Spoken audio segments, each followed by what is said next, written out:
The text was sent to the wrong number, and the man who received it didn't forgive mistakes. Elara Vance thought she was texting her best friend for help. Instead, she reached someone who lived in the shadows, a man who controlled Manhattan's underworld with a single word: Roman DaCosta. When he walked into that restaurant, her predatory date vanished like smoke. But salvation came with a price she didn't understand yet.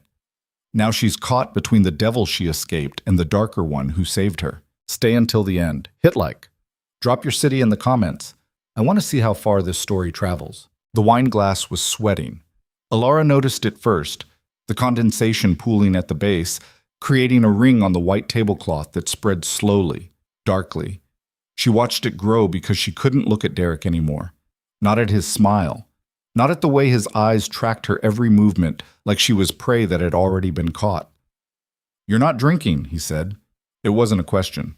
The restaurant hummed around them, crystal chandeliers throwing fractured light across marble floors, the quiet murmur of Manhattan's elite, pretending their money made them better than the rest of the world. Elara had thought this place was safe, upscale, public, the kind of location where nothing bad could happen because there were too many witnesses, too many cameras, too much at stake. She'd been wrong before. She was wrong now. She started, but Derek's hand moved across the table, fingers closing around her wrist. Not hard enough to hurt. Not yet. Just enough to remind her that he could. Just what? His thumb pressed against her pulse point. Nervous? Her heart kicked against her ribs. No. Liar. The word slithered out smooth and easy, wrapped in that practiced charm that had fooled her on the dating app through 3 weeks of texts, right up until 20 minutes ago when his mask had started to slip. Little things first. The way he'd ordered for her without asking. How he'd moved her phone to his side of the table so we can focus on each other. The joke about how she dressed, too modest, not enough effort. Didn't she want to impress him? Then the grip. Elara's fingers found her phone in her lap. She'd retrieved it when he'd gone to the bathroom, claiming she needed to check the time. Now it was her only lifeline, hidden beneath the table's edge where Derek couldn't see. You know what I think? He leaned forward, still holding her wrist, voice dropping to something intimate and poisonous. I think you've been playing hard to get. The delayed responses, the excuses about being busy. But you're here now, aren't you? That means something. It means I wanted to meet you for dinner. Her voice came out steadier than she felt. That's all. That's all? He laughed, low, cruel. Baby, you don't get dressed like that just for dinner. She was wearing a black dress, simple, work appropriate. She'd chosen it specifically because it revealed nothing, promised nothing. But Derek was looking at her like she'd shown up in lingerie, like her existence was an invitation he had every right to accept. Her thumb found the messaging app. She didn't look down, couldn't risk it. She knew her phone's keyboard by muscle memory. Years of texting without looking, of sneaking messages in meetings, of typing while walking. Her best friend Maya was on speed dial. Contact number 2. She pressed what she thought was Maya's name, typed with trembling fingers. Help. Uptown Winehouse. Table by the window. Guy won't let me leave. Scared. Send. Relief flooded through her for exactly 3 seconds. Then Derek's grip tightened. Who are you texting? No one. Let me see. It's just work. I said, let me see. His voice went flat. The charm evaporated. What remained was something colder, sharper, dangerous. Elara's mind raced. The restaurant was full, but no one was close enough to hear if she screamed. The bathroom was across the room. She'd never make it before he caught her. The front door required walking past the host stand, through the bar, down a corridor. Too far, too many obstacles. She was trapped. Derek released her wrist only to reach for her phone. She yanked it back instinctively, clutching it against her chest. His eyes narrowed. You're making this difficult. I'm not making anything. Yes, you are. He settled back in his chair, adjusting his cuffs with deliberate calm. Here's what's going to happen. We're going to finish this meal. You're going to smile and nod and stop acting like I'm some kind of threat.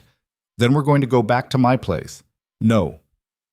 Where we're going to have a conversation about boundaries and respect. Because clearly, you don't understand either. Fear crystallized into something sharper. Alara's pulse hammered in her throat. She thought about throwing her wine in his face, making a scene screaming, but Derek's expression held a promise that stopped her cold. If she embarrassed him here, what he did later would be worse. Her phone buzzed in her hand. Derek heard it. Answer it, on speaker. I don't... On speaker. She looked down. Unknown number. The text preview showed, location received, don't move, don't speak. Derek snatched the phone before she could read the rest. He glanced at the screen, frowned, then his face went carefully blank. The kind of blank that meant violence was brewing underneath. Who the fuck is this? Elara didn't know. Wrong number. She'd texted the wrong contact, not Maya, someone else, someone whose number she didn't recognize. I don't know, she whispered. Bullshit. I swear, I don't... The phone buzzed again. Derek's eyes scanned the new message.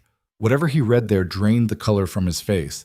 His hand, the one holding her phone, started to shake. This isn't funny. Who did you call? His voice cracked. Who the fuck did you call? I don't know. Alara's fear spiked into something close to panic. I was trying to text my friend. I must have hit the wrong... The restaurant's ambient noise shifted.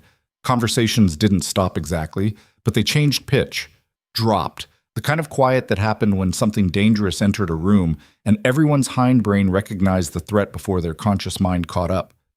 Elara felt it first as a shadow, then as presence. A man appeared at their table.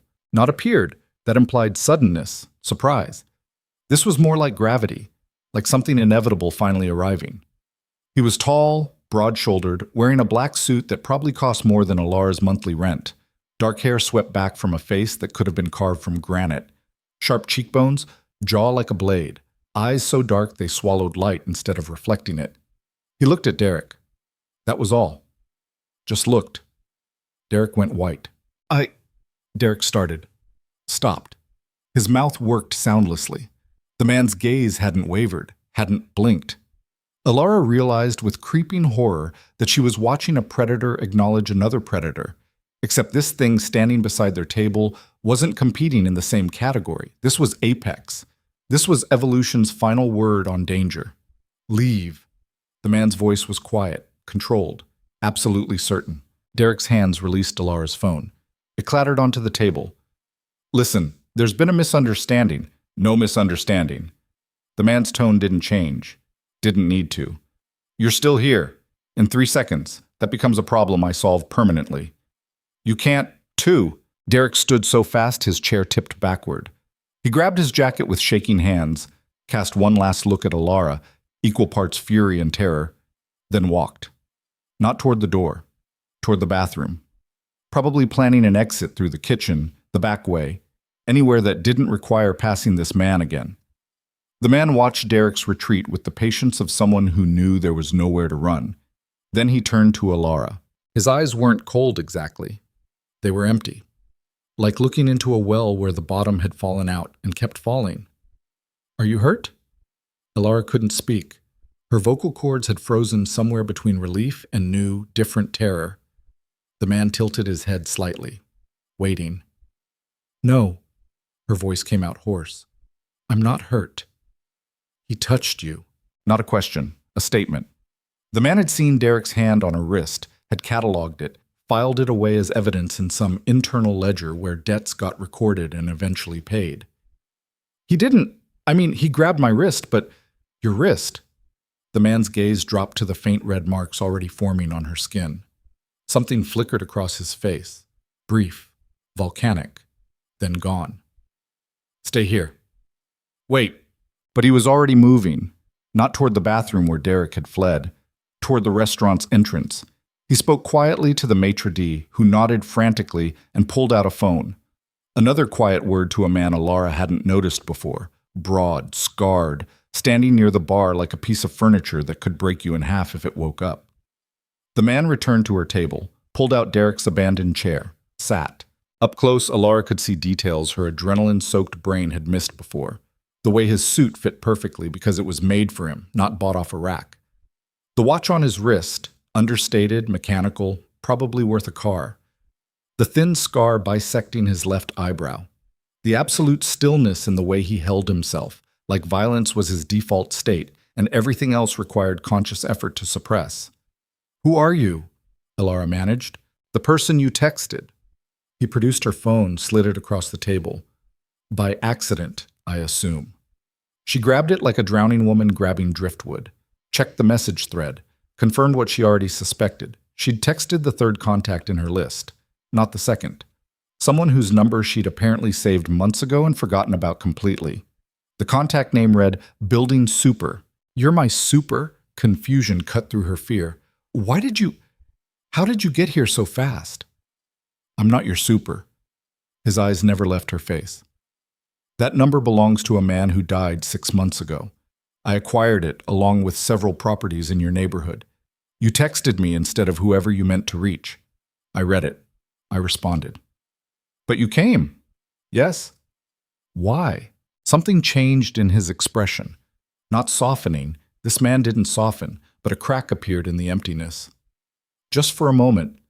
Just long enough for Elara to see something raw and old and damaged underneath. "Because I don't ignore calls for help." His voice went quieter. "Not anymore."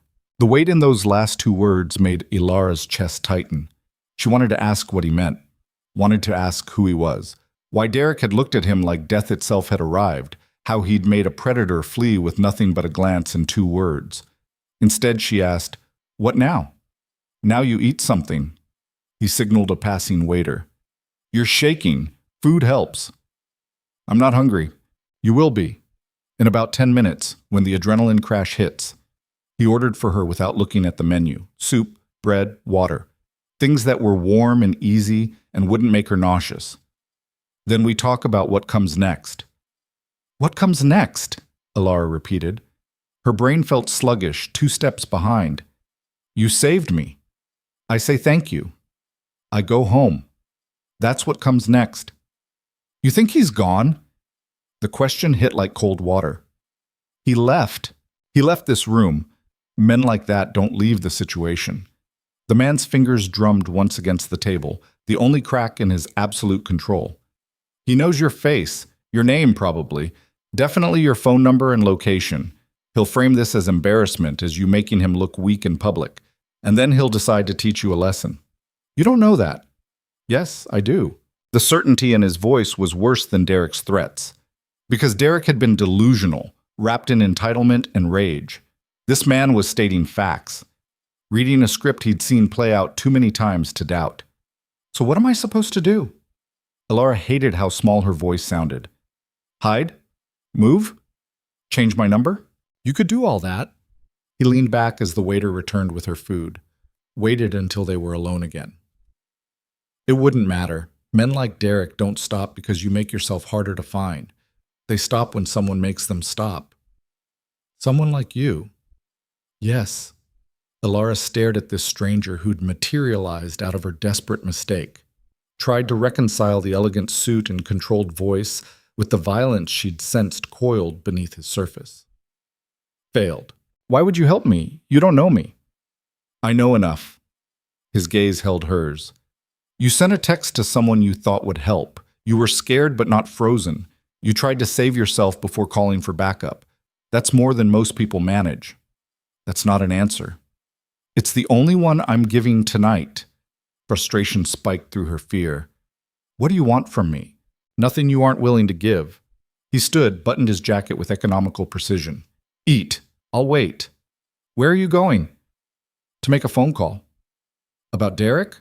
His smile was terrible, among other things. He walked away before she could ask more questions. Elara watched him move to the restaurant's entrance, pull out a phone, speak quietly into it.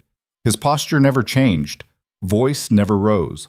But something in the way he held himself made nearby patrons unconsciously shift away, creating a radius of empty space around him like gravity bending in reverse. Elara forced herself to eat the soup. It was good, French onion, rich and salty. Her hands stopped shaking somewhere around the 3rd spoonful. The man had been right about the adrenaline crash. She could feel it creeping in at her edges, turning her muscles to water, making her thoughts fuzzy. She checked her phone. 3 missed calls from Maya. 7 texts demanding to know where she was and why she'd bailed on girls' night. Elara stared at the messages, trying to remember what excuse she'd given. Something about a work dinner, a chance to network. She'd been excited about meeting Derek, about the possibility of connection after a year of failed dates and loneliness. God, she'd been stupid. Her phone buzzed. New text. Maya again. Bitch, if you're dead, I'm going to kill you myself. Call me. Elara typed back. I'm okay. Something happened. We'll explain tomorrow. Promise I'm safe. She hit send before she could question whether safe was accurate. Was she? The man who'd saved her was a stranger, a dangerous one. He'd made Derek flee with a handful of words, and now he was outside making mysterious phone calls about, among other things, while she sat here eating soup in her predator's abandoned chair. The smart move was to leave. Call Maya, call an Uber, go home and lock her doors, and never think about this night again. Elara stayed seated. The man returned 5 minutes later. He settled back into Derek's chair with the same controlled grace, folded his hands on the table, and waited. Who did you call? Elara asked. People who solve problems. That's not specific. It wasn't meant to be. She set down her spoon. Look, I appreciate what you did. Really. But I can't just sit here playing 20 questions while you're cryptic and terrifying. Either tell me what's happening or I'm leaving. You should leave. His tone didn't change. Go home. Forget this happened. Move on with your life. But Derek won't let you. And when he comes back, and he will, you'll need protection you don't have. So I should what? Hire a bodyguard? Go to the police? The police will take a report. Derek will deny everything. Without evidence of assault, they'll call it a bad date. Tell you to be more careful next time. He said it without inflection, just facts lined up like corpses. A bodyguard costs money you probably don't have, and they're reactive, not proactive. They protect you after the threat appears. What you need is someone who makes the threat disappear before it reaches you. Someone like you. Yes. Elara's pulse kicked up again. Why do I get the feeling that accepting your help is going to cost me more than I can afford? Because you're smart. He tilted his head slightly, studying her. Most people in your position would take the protection and ask questions later. You're trying to see the trap before you step in it. Is there a trap? There's always a trap. His smile didn't reach his eyes. The question is whether you prefer the devil you know or the one you don't. I don't know either of you. Yes, you do. He leaned forward. Derek showed you exactly who he is. Control, entitlement, violence wrapped in charm. Men like that are easy to predict because they're fundamentally simple. They want power over you and they'll escalate until they get it or someone stops them. And you? I'm complicated. The admission came quietly, which makes me more dangerous but also more useful. I can keep you safe from Derek and people like him. But safety with me comes with conditions. What conditions? You don't ask questions you don't want answered. You trust my methods even when they seem extreme. And you accept that once you step into my world, leaving it becomes exponentially harder. Elara's throat went dry. What world is that? The one where problems get solved permanently. His gaze never wavered. Where threats don't get second chances. Where protection isn't a service, it's ownership. Ownership. Poor word choice. He straightened. I don't own people, but if I protect you, you become my responsibility. That means you follow my rules. Stay where I can see you. Let me handle Derek and anyone else who threatens you. Don't fight me when I tell you something isn't safe. That sounds a lot like control. It is control. He didn't deny it. The difference between me and Derek is consent. He took without asking. I'm asking. You can say no. Walk away right now. Go home. Take your chances with restraining orders and hope Derek gets bored before he gets violent. Or you say yes. Accept my protection. Let me eliminate this threat. And in return, you give me your trust and obedience in matters of safety. Elara's mind reeled. This wasn't happening. Couldn't be happening. She'd gone on a bad date and somehow ended up negotiating with a man who spoke about elimination and ownership like they were business terms. I need time to think. You don't have time. He pulled out his phone, turned it so she could see the screen. Derek's already tried to call you 4 times. He's texted 6. Each message is angrier than the last. Right now he's in the rage phase, feeling humiliated, making threats. In a few hours, he'll move to planning, figuring out where you live, where you work, when you're vulnerable. Elara grabbed her phone. Sure enough, 4 missed calls, 6 texts. She opened the thread and her stomach dropped. You embarrassed me. That guy doesn't scare me. You think I'm afraid? You're going to regret this. I know where you live, Elara. We're not done. Not even close. The last text had come through 30 seconds ago, while she'd been eating soup, while this stranger had been outside making calls. He knows where I live. Her voice shook. Not yet, but he will. The man took the phone gently from her trembling hands. The dating app has your neighborhood listed. He can narrow it down from there, and if he's motivated enough, which he is, he'll find your building within 24 hours. How do you know? Because that's what I'd do, said simply, honestly. If someone made me look weak, if they threatened my ego in front of witnesses, I'd find them. Make sure they understood the consequences of crossing me. You'd hurt them. I'd destroy them. No shame in it, no apology, but I'd make sure they deserved it first. Derek doesn't care about deserve. He only cares about ego and revenge. Elara looked at her phone, at Derek's escalating threats, at the evidence of a man spiraling from rejection into obsession. Then she looked at the stranger across from her. Dangerous, yes, but controlled in a way Derek would never be. If I say yes, she started slowly, what happens to Derek? He becomes a problem I solve. How? However necessary. That's not an answer. It's the only answer I'm giving. He retrieved her phone, deleted Derek's messages with swift efficiency, then handed it back. You don't need to see his escalation. You don't need to carry his threats. What you need is to decide whether you trust me enough to handle this. Trust. The word felt absurd. She didn't know this man's name, his background, what he did for a living that made Derek flee in terror. Every instinct screamed that accepting help from a stranger this dangerous was trading one threat for another. But Derek's texts had been explicit. He knew her neighborhood. He'd find her building. And when he did, she'd be alone with nothing but a locked door and a phone between her and whatever lesson he'd decided she needed to learn. I need your name, at least, Elara said quietly. If I'm going to trust you with my safety, I should know what to call you. He studied her for a long moment. Then, Roman da Costa. The name meant nothing to her, should it? The way he'd said it carried weight, like the syllables themselves had power, like speaking them aloud changed the air pressure in the room. Roman, she repeated, tested it on her tongue. Okay, Roman da Costa, who's not my super, but solved my problem anyway.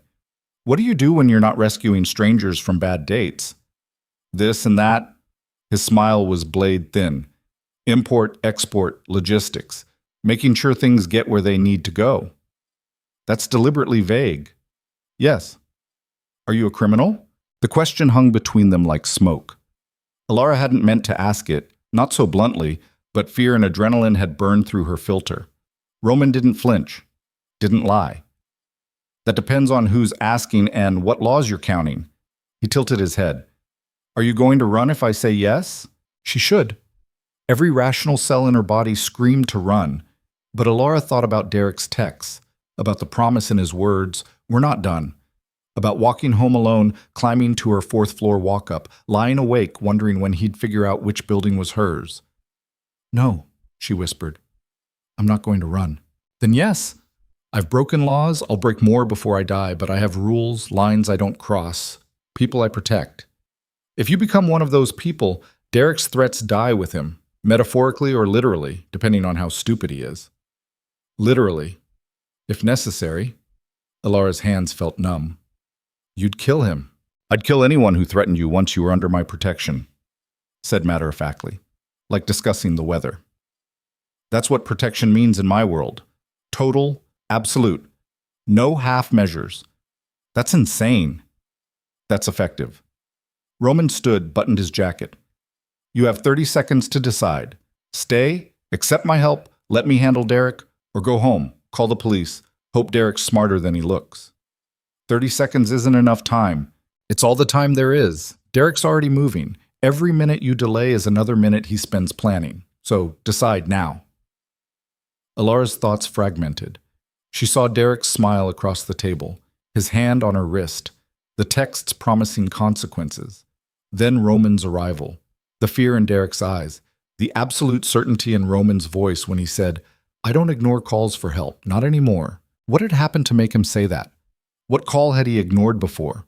Who had he failed to save? It didn't matter. Not right now. Right now, she had a choice that wasn't really a choice at all. "Okay," Elara breathed. "Okay. I accept your help." Roman's expression didn't change. He simply nodded once, pulled out his phone, sent a text. "Good. Stay here. Finish eating. I'm making arrangements." "What kind of arrangements?" "The kind that ensure you sleep tonight without wondering if Derek's outside your door." He paused. "You're not going home. Not tonight. Maybe not for a few days. I have work tomorrow. Call in sick. I can't just—" "Yes, you can." His tone brooked no argument. "Derek knows your workplace. It'll be the first place he checks if he can't find your apartment. You're not going anywhere predictable until he's neutralized." "So where am I going?" Roman's smile was cold and final. "Somewhere he'll never think to look." He made 3 more calls while Elara sat frozen, trying to process what she'd agreed to. The soup had gone cold. Her reflection in the window showed a woman who looked shell-shocked, eyes too wide, skin too pale, hands gripping the table edge like it was the only solid thing left in a tilting world. Roman returned. "Car's outside. We leave in 2 minutes." "What about my apartment, my things?" "I'll have someone collect what you need. Make a list." Elara pulled out her phone with shaking hands, typed laptop, charger, clothes, dresser, second drawer, toiletries, work bag. She stopped, stared at the incomplete list. Her entire life couldn't fit in a text message, but here she was, reducing it to essentials because a stranger said she wasn't safe in her own home. "Is this real?" The question slipped out. "Is this actually happening?" "Yes." Roman's hand appeared in her peripheral vision, extended, offering. "Come on, time to go." Elara looked at that hand, calloused, strong. The hand of a man who'd built power from violence and control, who'd admitted to breaking laws, to solving problems permanently, to killing if necessary. She took it. Roman pulled her to her feet with effortless strength, guided her through the restaurant with one hand on her lower back, possessive, protective, burning through the thin fabric of her dress. Patrons watched them pass. The maitre d' nodded deferentially. The scarred man from the bar fell into step behind them like a shadow given weight. Outside, a black car waited. Sleek, expensive. Windows tinted dark enough to hide anything. The driver, another man, broad and silent, opened the rear door without a word. Roman guided Elara inside, slid in beside her. The door closed with a final sounding click. "Where are we going?" Elara's voice sounded distant, disconnected. "Somewhere safe." Roman's hand found hers in the darkness, squeezed once. "Trust me." The car pulled away from the curb. Through the tinted window, Elara watched the restaurant recede. That glittering cage where she'd thought the worst thing that could happen was a bad date. She'd been so catastrophically wrong. Her phone buzzed. Derek again. "You can't hide from me." Roman plucked the phone from her nerveless fingers. "Read the message." His jaw tightened fractionally. "He's persistent." Elara tried for humor. Failed. Not for much longer. Roman typed something into her phone, a response she couldn't see. Hit send. "There. He won't bother you again tonight." "What did you tell him?" "That you're under my protection now. And if he's smart, he'll forget you exist." "And if he's not smart?" Roman's smile was terrible and beautiful and absolutely certain. "Then he'll learn why people don't cross me." The car turned onto the highway. City lights streaked past like falling stars. Elara leaned back against leather seats that smelled like money and danger, her hand still caught in Roman's grip, her life spinning off into darkness she couldn't map or predict. She'd texted the wrong number, and everything had changed. The worst part? Somewhere beneath the terror and uncertainty and bone-deep exhaustion, Elara felt something she couldn't name. Something that tasted like relief and looked like surrender. Roman had saved her from Derek, but who was going to save her from Roman? The thought followed her into the darkness as the car swallowed distance, carrying her away from her old life and toward whatever came next. She should ask where they were going, should demand answers, establish boundaries, resist this takeover of her existence. Instead, she closed her eyes. and let Roman DaCosta drive her toward an ending she couldn't see, but somehow didn't want to run from. The car didn't stop in Manhattan. Elara realized it somewhere past the bridge, when the cityscape gave way to darker stretches of highway and the buildings thinned into industrial warehouses. Her eyes snapped open. Roman sat beside her, scrolling through his phone with the casual focus of a man reading dinner menus, not messages about solving human problems permanently. "Where are we going?" Her voice came out sharper than intended. "I told you, somewhere safe." "Safe where? New Jersey? Connecticut? Canada?" Roman glanced up. His expression hadn't changed, but something in his eyes suggested amusement. "You think I'm taking you to Canada?" "I think you haven't told me where we're going, and we've been driving for 20 minutes. Elara sat straighter, fighting the fog in her head. "I agreed to your help. Not a kidnapping. If I were kidnapping you, you wouldn't be asking questions." He pocketed his phone. "We're going to a property I own, 40 minutes outside the city. Private, secure. Impossible to find unless you already know it exists." "How many properties do you own?" "Enough that tracking you across all of them would take resources Derek doesn't have." Elara processed this. "You move people around, like witness protection." "Something like that." "How often do you do this? Save random women from bad dates?" Roman's jaw tightened almost imperceptibly. "Not often enough." There it was again, that crack in his armor, the suggestion of old wounds and older failures. Elara wanted to press, to dig into whatever history had taught Roman DaCosta that ignoring calls for help had consequences. But his expression had gone distant, locked down, and she recognized the look of a man who'd bury the question under silence if she pushed. The driver, still unnamed, still silent, took an exit onto a narrower road. Trees pressed in from both sides, their branches forming a canopy that swallowed the moonlight. Elara's pulse kicked up again. This was too isolated, too far from help. What did she actually know about Roman, except that he scared Derek and spoke about violence like other men discussed investments? "Second thoughts?" Roman asked quietly. "About 50 of them. Natural. You're smart enough to be afraid of me." He shifted, angling toward her. "But you're still here. Why?" "Because Derek's text promised he'd find me, and you promised he wouldn't." Elara met his gaze. "I'm betting your promises are more reliable than his threats." "They are." No hesitation. "But that bet cuts both ways. You trust me to keep you safe. I trust you to follow my rules. Break that trust, the deal's off." "What rules?" "Don't leave the property without permission. Don't contact anyone I haven't cleared. Don't ask questions about my business unless you're prepared for answers that'll keep you awake." His eyes held hers. "And don't lie to me. Not about Derek, not about anything. I need complete information to protect you properly." Elara's throat went dry. "That's a lot of control." "Yes. What if I need to leave? What if I change my mind?"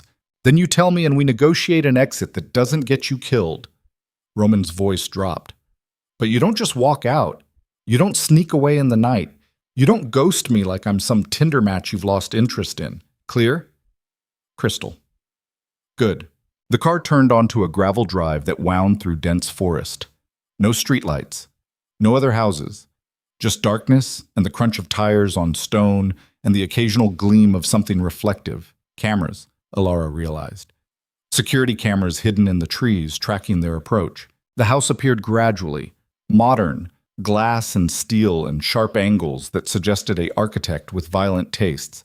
Lights glowed from within, warm against the cold geometry.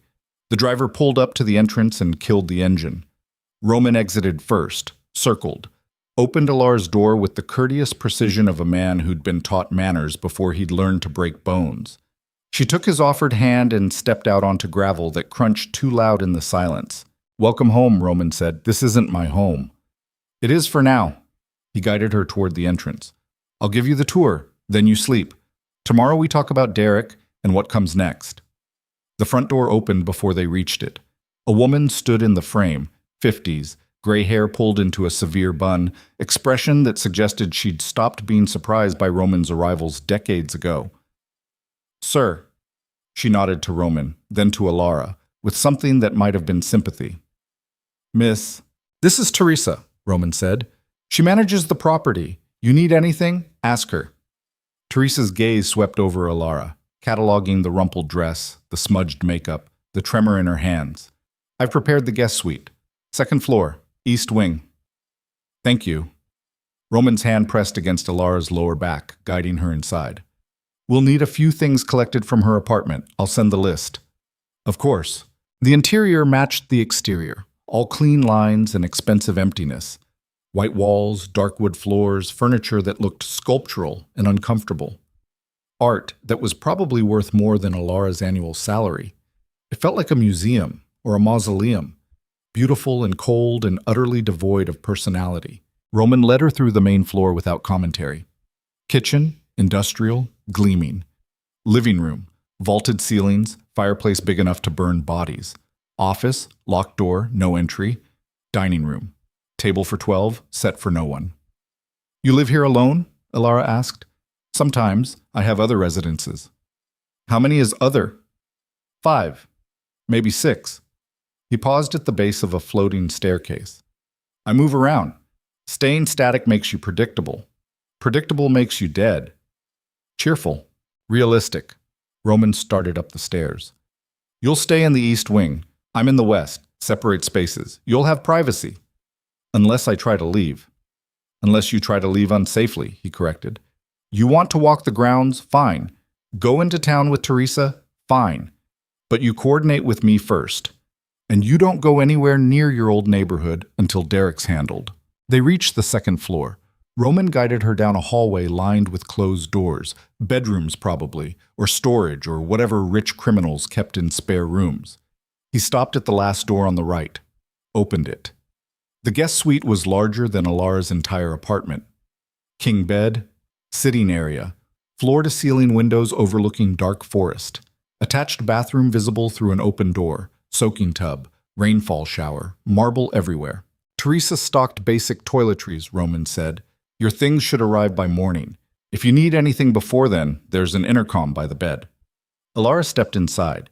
The space smelled like expensive candles and fresh sheets, like somewhere designed for comfort but never actually lived in.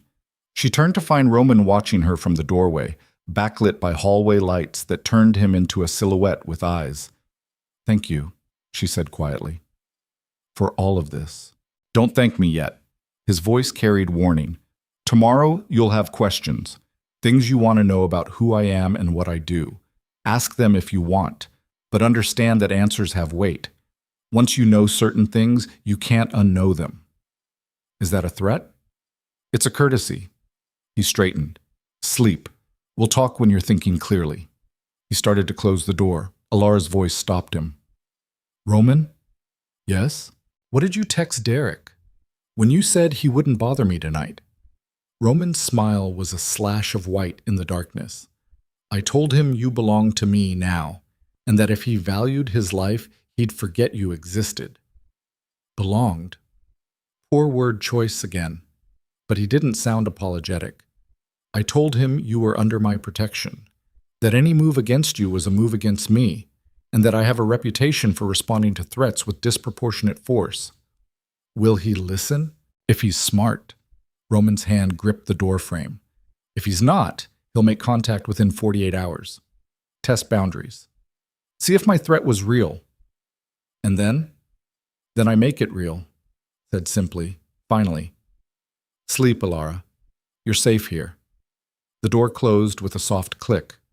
Elara heard his footsteps recede down the hallway, a distant door opening and shutting, then silence. She stood in the center of the enormous room, surrounded by luxury and isolation, and tried to remember how her day had started. Coffee, emails, excitement about meeting Derek for dinner, the nervous hope that maybe this time would be different, that maybe she'd finally found someone decent in the cesspool of modern dating. Instead, she'd found Derek's true face, and Roman's darker one. Elara's phone buzzed in her purse. She pulled it out with shaking hands. Maya had called 6 more times, texted increasingly frantic messages demanding proof of life. She typed, I'm okay, can't explain now, we'll call tomorrow, please don't worry. Maya's response came immediately. Where are you somewhere safe? That's not an answer. It's the only one I have right now. Trust me, I'm okay. A long pause, then, if you're not dead, I'm going to kill you myself. Elara almost smiled. Almost. Fair. She set the phone down and looked around the guest suite again. This was her life now. At least temporarily. Hiding in a stranger's house, under a stranger's protection, because a bad date had escalated into a threat she couldn't handle alone. The smart thing would be to call Maya. Explain everything. Get a reality check from someone who wasn't operating in Roman's world of violence and control. But Elara's hands felt too heavy. Her thoughts too slow. The adrenaline had finally drained completely, leaving behind exhaustion so profound she could barely stand. Tomorrow. She'd call Maya tomorrow. Tonight she'd accept the expensive prison Roman had offered and try not to think about what accepting it meant. Elara showered in the marble bathroom, using Teresa's stock toiletries. Expensive brands, subtle scents, the hot water beat against her shoulders, and she watched the night circle the drain, trying to wash away the feeling of Derek's hand on her wrist, his threats in her phone, Roman's absolute certainty when he'd said belonged. She dried off, found a robe hanging on a hook, white, plush, monogrammed with initials that weren't hers. She pulled it on and padded back into the bedroom. The bed was excessive. California King, at least, maybe bigger. She crawled into sheets that felt like clouds and stared at the ceiling, waiting for sleep that wouldn't come. Her mind wouldn't stop replaying Roman's arrival at the restaurant, the way Derek had gone pale. The quiet threat in Roman's voice, leave, carrying more weight than all of Derek's shouted fury combined. What kind of man inspired that level of fear with a single word? The kind who'd killed before, probably. The kind who'd built power from violence until his reputation preceded him like a storm front. Elara should be terrified. She was terrified. But underneath the fear lived something else. Something that felt dangerously like safety. Like for the first time in years, maybe ever, someone had stepped between her and danger without asking for anything in return. Except he had asked. He'd demanded trust, obedience, her presence in his world under his rules. That was a price, maybe a steep one. But Derek's texts had promised consequences. Roman's presence promised protection. Elara closed her eyes and let exhaustion drag her under. She woke to daylight streaming through uncurtained windows and the smell of coffee. The clock on the nightstand read 9:47 a.m. She'd slept 11 hours. A lifetime. A coma. Someone had left clothing on the chair by the window. Jeans, t-shirt, underwear still in packaging. All in her size, which meant Roman had either guessed accurately or had people who were very good at surveillance. Elara dressed quickly, her borrowed clothes fitting perfectly in a way that made her skin crawl. She found her phone, charged, she hadn't plugged it in, and checked for messages. Derek? Nothing. Maya. 7 more texts ranging from concern to fury. Unknown number. Roman's, she assumed. Kitchen. First floor. Don't make me send someone to retrieve you. Polite. Commanding. Very Roman. Elara made her way downstairs, following the coffee smell like a beacon. The kitchen was massive, all stainless steel and granite. Roman sat at the island, reading something on a tablet. He'd changed clothes. Dark jeans, black Henley, less armor, more human. But his eyes, when he looked up, held the same controlled danger. Morning, he said. Is it? Elara's voice came out rough. Feels like I slept for 3 days. Just 11 hours. You needed it. He pushed a mug toward her. Coffee, black. Teresa said you take it that way. How does Teresa know? Elara stopped. Never mind. Surveillance. Research. Roman's smile was thin. Sit. Eat. We need to talk. Teresa had left pastries on a platter. Croissants. Pain au chocolat. Things that flaked when you breathed near them. Elara took a croissant mechanically, broke off a piece, didn't eat it. Derek made contact, Roman said. Elara's stomach dropped. When? 4 a.m. Text to your number. Roman turned his tablet around. I have your phone routing through my security system. Anything that comes in, I see first. The invasion of privacy should have enraged her. Instead, Elara just felt tired. What did he say? Read it yourself. The message was short. You think you're safe? You think some thug in a suit scares me? I'm coming for you, Elara. Count on it. Elara's hand started shaking. She set down the croissant before she dropped it. He's not going to stop. No. Roman retrieved the tablet. Men like Derek don't stop. They escalate until someone makes them. So make him. The words came out harder than intended. You said you could handle this. Handle it. I will. Roman's voice stayed level. But you need to understand what handling it means. You're going to hurt him. Probably. Kill him? If necessary. No hesitation. But I'd prefer not to. Bodies create complications. Better to make him disappear voluntarily. Elara's coffee tasted like ash. How? Fear. Leverage. Show him that pursuing you costs more than his ego can afford. Roman leaned back. I have people looking into Derek's life, his job, his family, his finances. Everyone has pressure points. We find his, we apply force, he runs. And if he doesn't run? Roman's expression went cold. Then I make him. The certainty in his voice should have comforted her. Instead, Elara felt something twist in her chest. She'd asked for this, begged for protection, but hearing Roman discuss leverage and pressure points like they were tactical options made Derek's threats feel almost simple by comparison. I need to call my friend Maya, Elara said abruptly. She's losing her mind. Not yet. Excuse me? You can't contact anyone until we're sure Derek hasn't compromised your network. Roman's tone brooked no argument. He had your number. Probably has your social media. If he's tech-savvy or knows someone who is, he could be monitoring your contacts. You call Maya, he traces the location through cell towers. That's paranoid. That's careful. Roman stood, refilled his coffee. You want to risk leading him here? Risk him targeting Maya to get to you? Elara's protest died. She hadn't thought of that. Derek was unhinged enough to expand his threats if direct contact failed.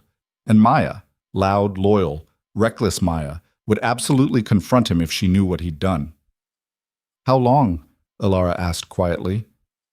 72 hours, maybe less if my people work fast. Roman returned to his seat. I know it's hard, but temporary isolation keeps you both safe. I feel like a prisoner. You're a guest under protection. There's a difference. Is there? Elara's frustration boiled over. You control who I call, where I go, what information I have access to. How is that different from what Derek tried to do? Roman's jaw tightened. Because you can leave. Anytime. I'll arrange transport, security, a safe exit. You just can't walk out unprepared and expect Derek won't find you within 6 hours. So I can leave as long as I follow your rules about leaving. Yes. That's not freedom, Roman. No. It's survival. He set his mug down with controlled force. You want freedom? I'll give you complete freedom right now. Walk out that door, go back to your apartment, call Maya, go to work, live your life exactly as you did before. And in 2, maybe 3 days, Derek will make his move. Maybe he corners you in a parking garage. Maybe he waits in your apartment. Maybe he follows you home from a bar, and you never make it to your door. You don't know. I know exactly. Roman leaned forward. I know because I've seen it play out 100 times. Men like Derek don't bluff. They don't get scared and back down. They get angrier and more desperate, and eventually they snap. And when they do, women die. The words hung in the air like smoke. Elara wanted to argue, wanted to insist Roman was exaggerating, being dramatic, playing protector to justify his control. But Derek's texts were real, his threats were real, and Roman's absolute certainty came from experience she didn't have and didn't want. I hate this, she whispered. I know. I hate that you're right. I know that too. Roman's expression softened fractionally, but hating it doesn't make it less true. So you stay. You follow the rules. And in a few days, Derek's either neutralized or gone. Then you get your life back. What if he's not neutralized? What if he keeps coming? Roman's smile was terrible. Then I make sure he can't. Elara didn't ask for clarification, didn't want it. She picked at her croissant and tried not to think about what making sure meant in Roman's vocabulary. They sat in tense silence. Teresa appeared, refilled coffee, disappeared like a ghost. Somewhere in the house, a clock ticked. Outside the windows, forest pressed in, beautiful and isolated and utterly indifferent to human drama. Tell me about the woman you didn't save, Elara said abruptly. Roman went very still. What? Yesterday, at the restaurant. You said you don't ignore calls for help anymore. Not anymore. That means you ignored one before. She met his gaze. Who was she? That's not relevant. It's relevant to why you're doing this, why you dropped everything to save a stranger. Elara's voice hardened. You want my trust? Give me context. Tell me who taught you that ignoring cries for help has consequences. Roman's hands curled into fists on the counter. For a long moment, Elara thought he'd refuse. Shut down. Lock her out behind walls she couldn't scale. Then his shoulders dropped fractionally, and he exhaled something that might have been surrender. Her name was Sophia, he said quietly. My sister. Younger by 3 years, she got involved with a man who seemed decent, charming, successful, stable. By the time she realized he wasn't any of those things, she was already trapped. Elara's chest tightened. What happened? She called me. 3 a.m., crying. Said he'd locked her in the apartment, taken her phone, threatened to kill her if she tried to leave. Roman's voice went flat. I was in the middle of a business deal. High stakes, couldn't walk away without losing everything I'd built. So I told her I'd handle it in the morning, sent some guys to check on her. Figured that would be enough. But it wasn't. No. The word came out like broken glass. He killed her before my guys arrived. Made it look like a suicide. Staged it perfectly. By the time I got there, she was gone. Silence crashed down. Elara's throat closed. She wanted to say something, offer condolences, express sympathy, but every word felt inadequate against the weight of Roman's grief. That's why you came, she said finally, when I texted. Yes. Roman looked at her with eyes that held old pain and fresh determination. I was in a meeting. High level, critical. Saw your text and walked out mid-sentence because I've already ignored one call for help and it cost me everything. I won't do it again. I'm sorry, Elara whispered. Don't be. Sophia made her own choices, stayed too long, trusted too much. His jaw clenched. But she asked for help, and I didn't come fast enough. That's on me. So when I saw your message, stranger or not, I came. And I'll keep coming. For you, for anyone. Because living with Sophia's death is hard enough. I won't add another name to that list. Elara's vision blurred. She blinked hard. How long ago? 4 years. Did you find him? The man who killed her? Roman's smile was volcanic. Yes. And? And he learned that staging a suicide doesn't work when someone knows the truth. Roman's voice dropped to something almost gentle. Don't ask me for details. You don't want them. Elara believed him. She could see the truth in the cold satisfaction that flickered across his face, the knowledge that he'd extracted payment for his sister's death in ways that probably violated multiple laws and several moral boundaries. That's why you do this, she said. The protection, the control. It's not about power. It's penance. It's both. Roman stood, carried his mug to the sink. I have power because I took it, but I use it to make sure what happened to Sophia doesn't happen to anyone else I can reach. That's a lot of weight to carry. I can handle it. Can you? Elara watched him. Or are you just really good at pretending? Roman turned, leaned against the counter, studied her with something that might have been respect. You're perceptive. I'm a junior analyst. Pattern recognition is what I do. She paused. You built this life, the houses, the security, the reputation, so you'd never be too busy to save someone again. But you're still operating in a world where violence is currency. That doesn't seem like moving on. That seems like doubling down. Maybe. Roman crossed his arms. Or maybe it's the only way I know how to make Sophia's death mean something. She died because I was building an empire and couldn't spare 2 hours, so I finished building it, made it strong enough that when the next call comes, I can drop everything and still know my world won't collapse. That's not healthy. Probably not. His smile was bleak, but it's effective, and right now it's keeping you alive. So maybe healthy isn't the priority. Elara couldn't argue with that. She wanted to tell Roman that using his sister's death to justify controlling protection was just trauma with better packaging. But Derek's threats were real. Roman's resources were real, and sitting in judgment of the man keeping her safe felt like ingratitude wrapped in psychological analysis. Thank you, she said instead, for telling me. Don't thank me for sharing my failures. It's not a failure if you learned from it. Roman laughed, short, bitter. Tell that to Sophia. The kitchen fell silent again. Elara finished her coffee. Roman stared out the window at trees that didn't care about guilt or grief or the ways people broke themselves trying to fix the unfixable. Teresa appeared in the doorway. "Sir, your 10 o'clock is here." Roman straightened. "Already?" "He arrived early. Says it's urgent." "Fine." Roman glanced at Elara. "I need to take a meeting. Stay in the house. Don't answer the door. Teresa will be around if you need anything." "Who's meeting you?" "Someone who's looking into Derek's life." Roman's expression hardened. "With any luck, we'll have leverage by noon." He left before Elara could ask more questions. She heard voices in the hallway. Roman's controlled tone, another man's rougher one, then a door closing. Silence. Elara sat alone in the massive kitchen, surrounded by wealth and isolation, and wondered what kind of person Roman was meeting, what kind of information they were gathering, what leverage meant when the person applying it spoke about solving problems permanently. Her phone buzzed. Maya again. "If you don't call me in the next hour, I'm filing a missing persons report." Elara stared at the message. Wanted desperately to call, to hear her friend's voice, to anchor herself in normalcy.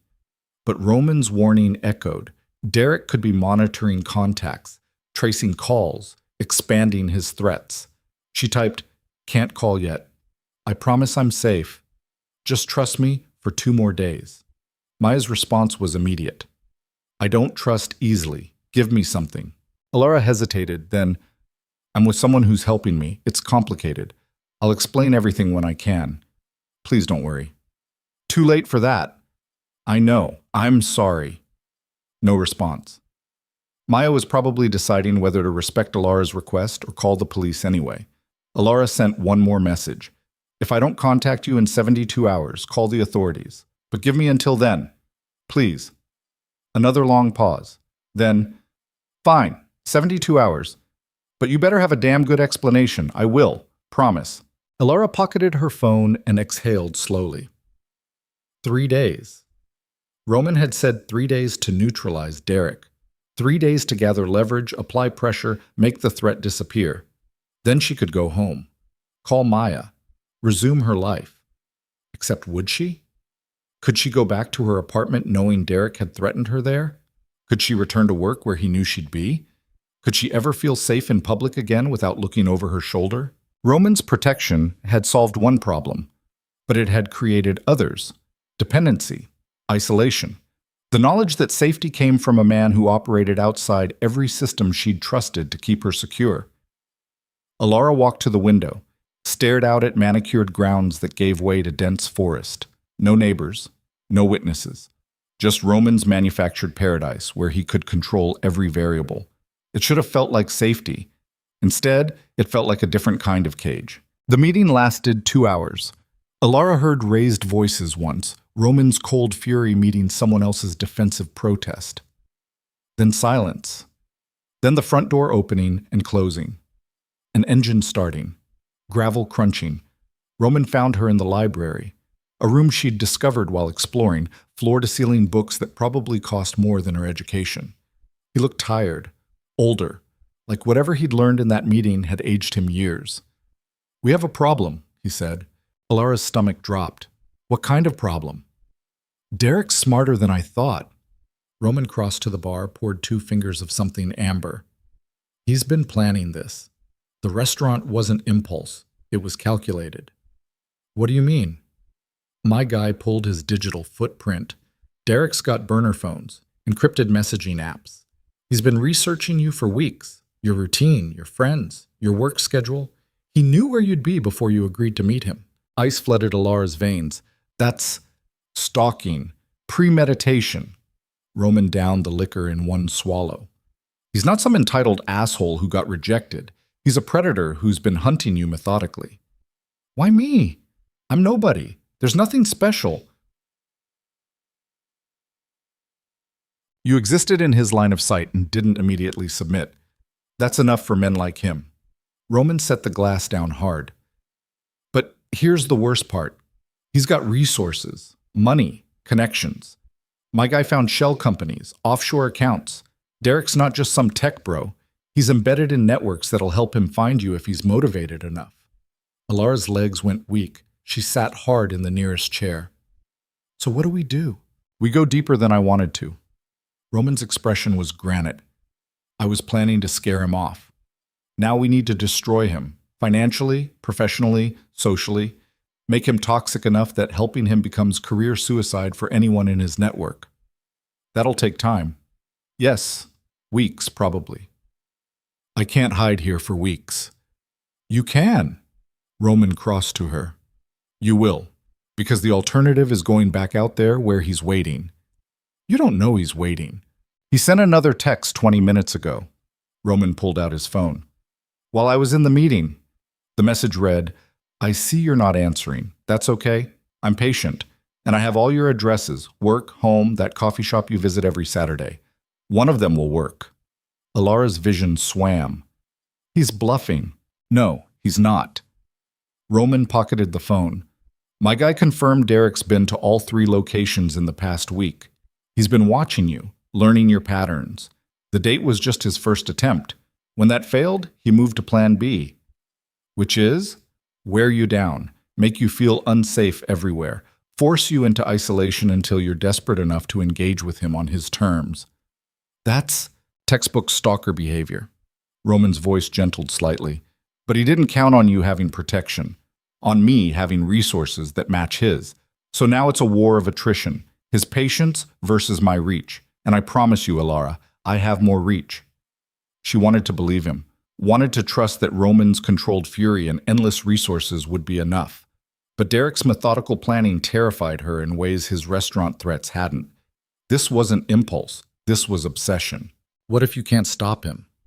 The question came out small. Roman knelt in front of her chair, took her hands. His grip was warm, calloused, absolutely certain. Then I kill him. Elara's breath caught. Roman, I'm not joking. I'm not exaggerating. His eyes held hers. If Derek escalates past the point where legal or financial solutions work, I'll solve the problem permanently. Because you're under my protection now. That's not temporary. That's not conditional. You're mine to keep safe, and I don't let threats against what's mine stand. I'm not yours. Yes, you are. Roman's grip tightened. The moment you accepted my help, you became my responsibility, my priority, mine, and I protect what's mine with everything I have. The possessiveness in his voice should have terrified her, should have sent her running, but Elara heard the truth underneath, the promise that she mattered, that her safety was worth violence, that she wouldn't face Derek alone. This is insane, she whispered. Yes. I don't even know you. You know enough. Roman stood, pulled her to her feet. You know I came when you called. You know I'll do whatever it takes to keep you safe. You know Derek's a threat I can neutralize. What else do you need? Time, space, a choice that isn't between a stalker and… She gestured at him helplessly. Whatever you are. I'm the man keeping you alive. Roman's voice went cold. If that's not enough, walk away, right now. I'll arrange transport somewhere Derek can't find you easily. New city, new identity. You'll be a ghost, free, alone. Constantly looking over your shoulder, wondering when he'll get lucky and find you anyway. That's not a choice, that's coercion. That's reality. Roman released her hands, stepped back. I'm offering you safety under my terms. Those terms include control, yes. Possession, yes. But also absolute protection. You'll never wonder if Derek's outside your door because I'll make sure he can't be. You'll never check your rearview mirror in terror because my people will always be watching. You'll sleep without fear because I'll be the thing Derek's afraid of. And when this is over, when Derek's handled, Roman's smile was sharp. Then we renegotiate. But we don't get to over unless you commit to the present. So decide. Trust me completely or walk away completely. Half measures get you killed. Elara's mind spun. Every instinct screamed that accepting Roman's terms was trading one prison for another. That his protection came wrapped in control she couldn't escape once she'd agreed. That becoming his what? His responsibility, his possession, meant surrendering autonomy she'd never get back. But Derek's texts were explicit. His planning was meticulous. And Roman's absolute certainty carried the weight of someone who'd already failed someone he loved and refused to fail again. If I stay, Elara started slowly, and I commit to this completely, What does that actually mean? It It means you follow my security protocols without question. You let me monitor your communications. You stay where I tell you to stay and don't leave without clearance. Roman's gaze never wavered. It means you trust that I know how to keep you safe better than you do. And it means accepting that my methods might make you uncomfortable, but they work. That's not specific. Specifics depend on threat level. Derek escalates. My response escalates. He backs down. We ease restrictions. Roman's jaw tightened. But the core rule stays constant. Your safety is my priority, and I'll prioritize it over your comfort, your convenience, your preference every time. That's necessary. Roman cut her off. You want warm fuzzies and gentle handling? Call a therapist. You want to survive a man who's been stalking you for weeks and won't stop until someone makes him? Stay with me. The brutal honesty hit like a slap. Elara's eyes stung. She blinked hard, refusing to cry in front of Roman, refusing to show weakness to a man who'd probably weaponize it the moment it was convenient. I need air, she said. Grounds only. Don't go past the tree line. Because Derek might be out there? Because I have sensors in the forest that'll trigger lockdown protocols if you cross them.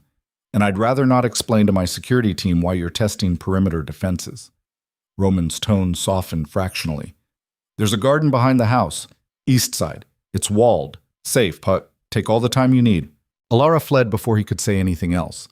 Found the garden. Stone walls, overgrown roses, a bench that looked like no one had sat on it in years.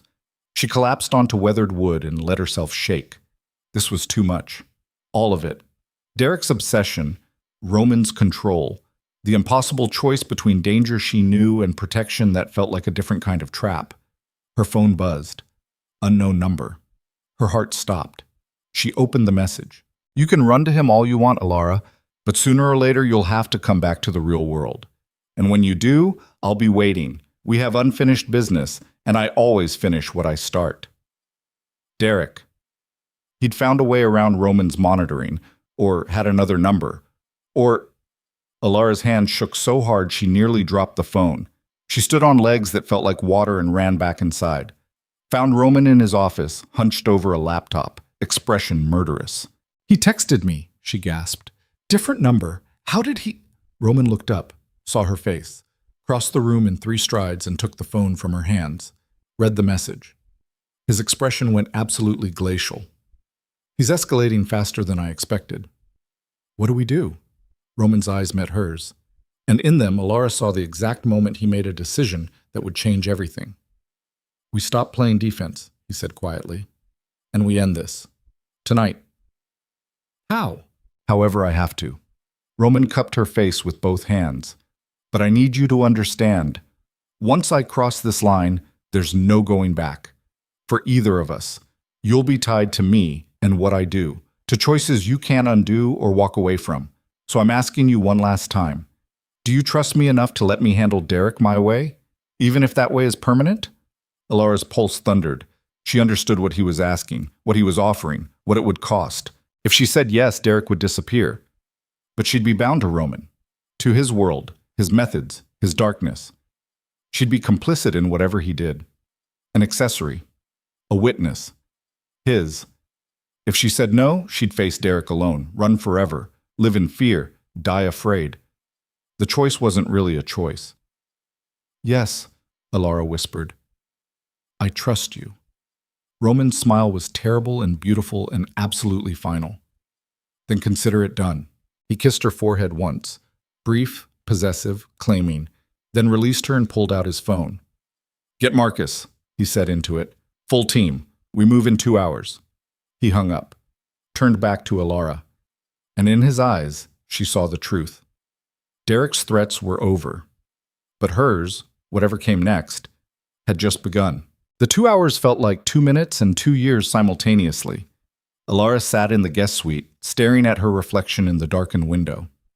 Outside, twilight bled into full night. Inside, her stomach twisted itself into knots that wouldn't untangle. Roman had sent her upstairs with instructions to pack a bag, essentials only, nothing sentimental, and wait. Just wait while he assembled his team and planned whatever he was planning. She hadn't packed. couldn't make her hands cooperate. Instead, she sat on the edge of the excessive bed and replayed the moment she'd said yes. That single word that had turned Roman's expression from questioning to absolute, the kiss on her forehead that had felt like a brand, the certainty in his voice when he'd said, "Consider it done." What had she agreed to? What was Roman doing right now in whatever room he'd disappeared into? Her phone sat silent on the nightstand. No text from Derek. No follow-up threats. The quiet felt worse than the escalation, like the calm before something catastrophic. A knock at the door made her jump. "Come in," she called, hating how unsteady her voice sounded. Teresa entered carrying a tray, tea, sandwiches, things Elara's stomach couldn't handle. The older woman set it on the side table with practiced efficiency, then paused. "You should eat something." "I'm not hungry." "You will be. Later, when the adrenaline fades." Teresa's expression softened almost imperceptibly. "I've seen Mr. DaCosta handle situations like this before. He's very good at making problems disappear." The phrasing made Elara's skin crawl. "How many situations?" "Enough that I stopped counting." Teresa moved toward the door. "But he's never brought someone here before. Never made them his personal responsibility. That means something." "What does it mean?" Teresa paused in the doorway. "That you matter to him, more than the others." Then she was gone, closing the door with a soft click that sounded final. Elara stared at the tea going cold, tried to process what Teresa had said. Others. There had been others. Women Roman had saved, protected, then what?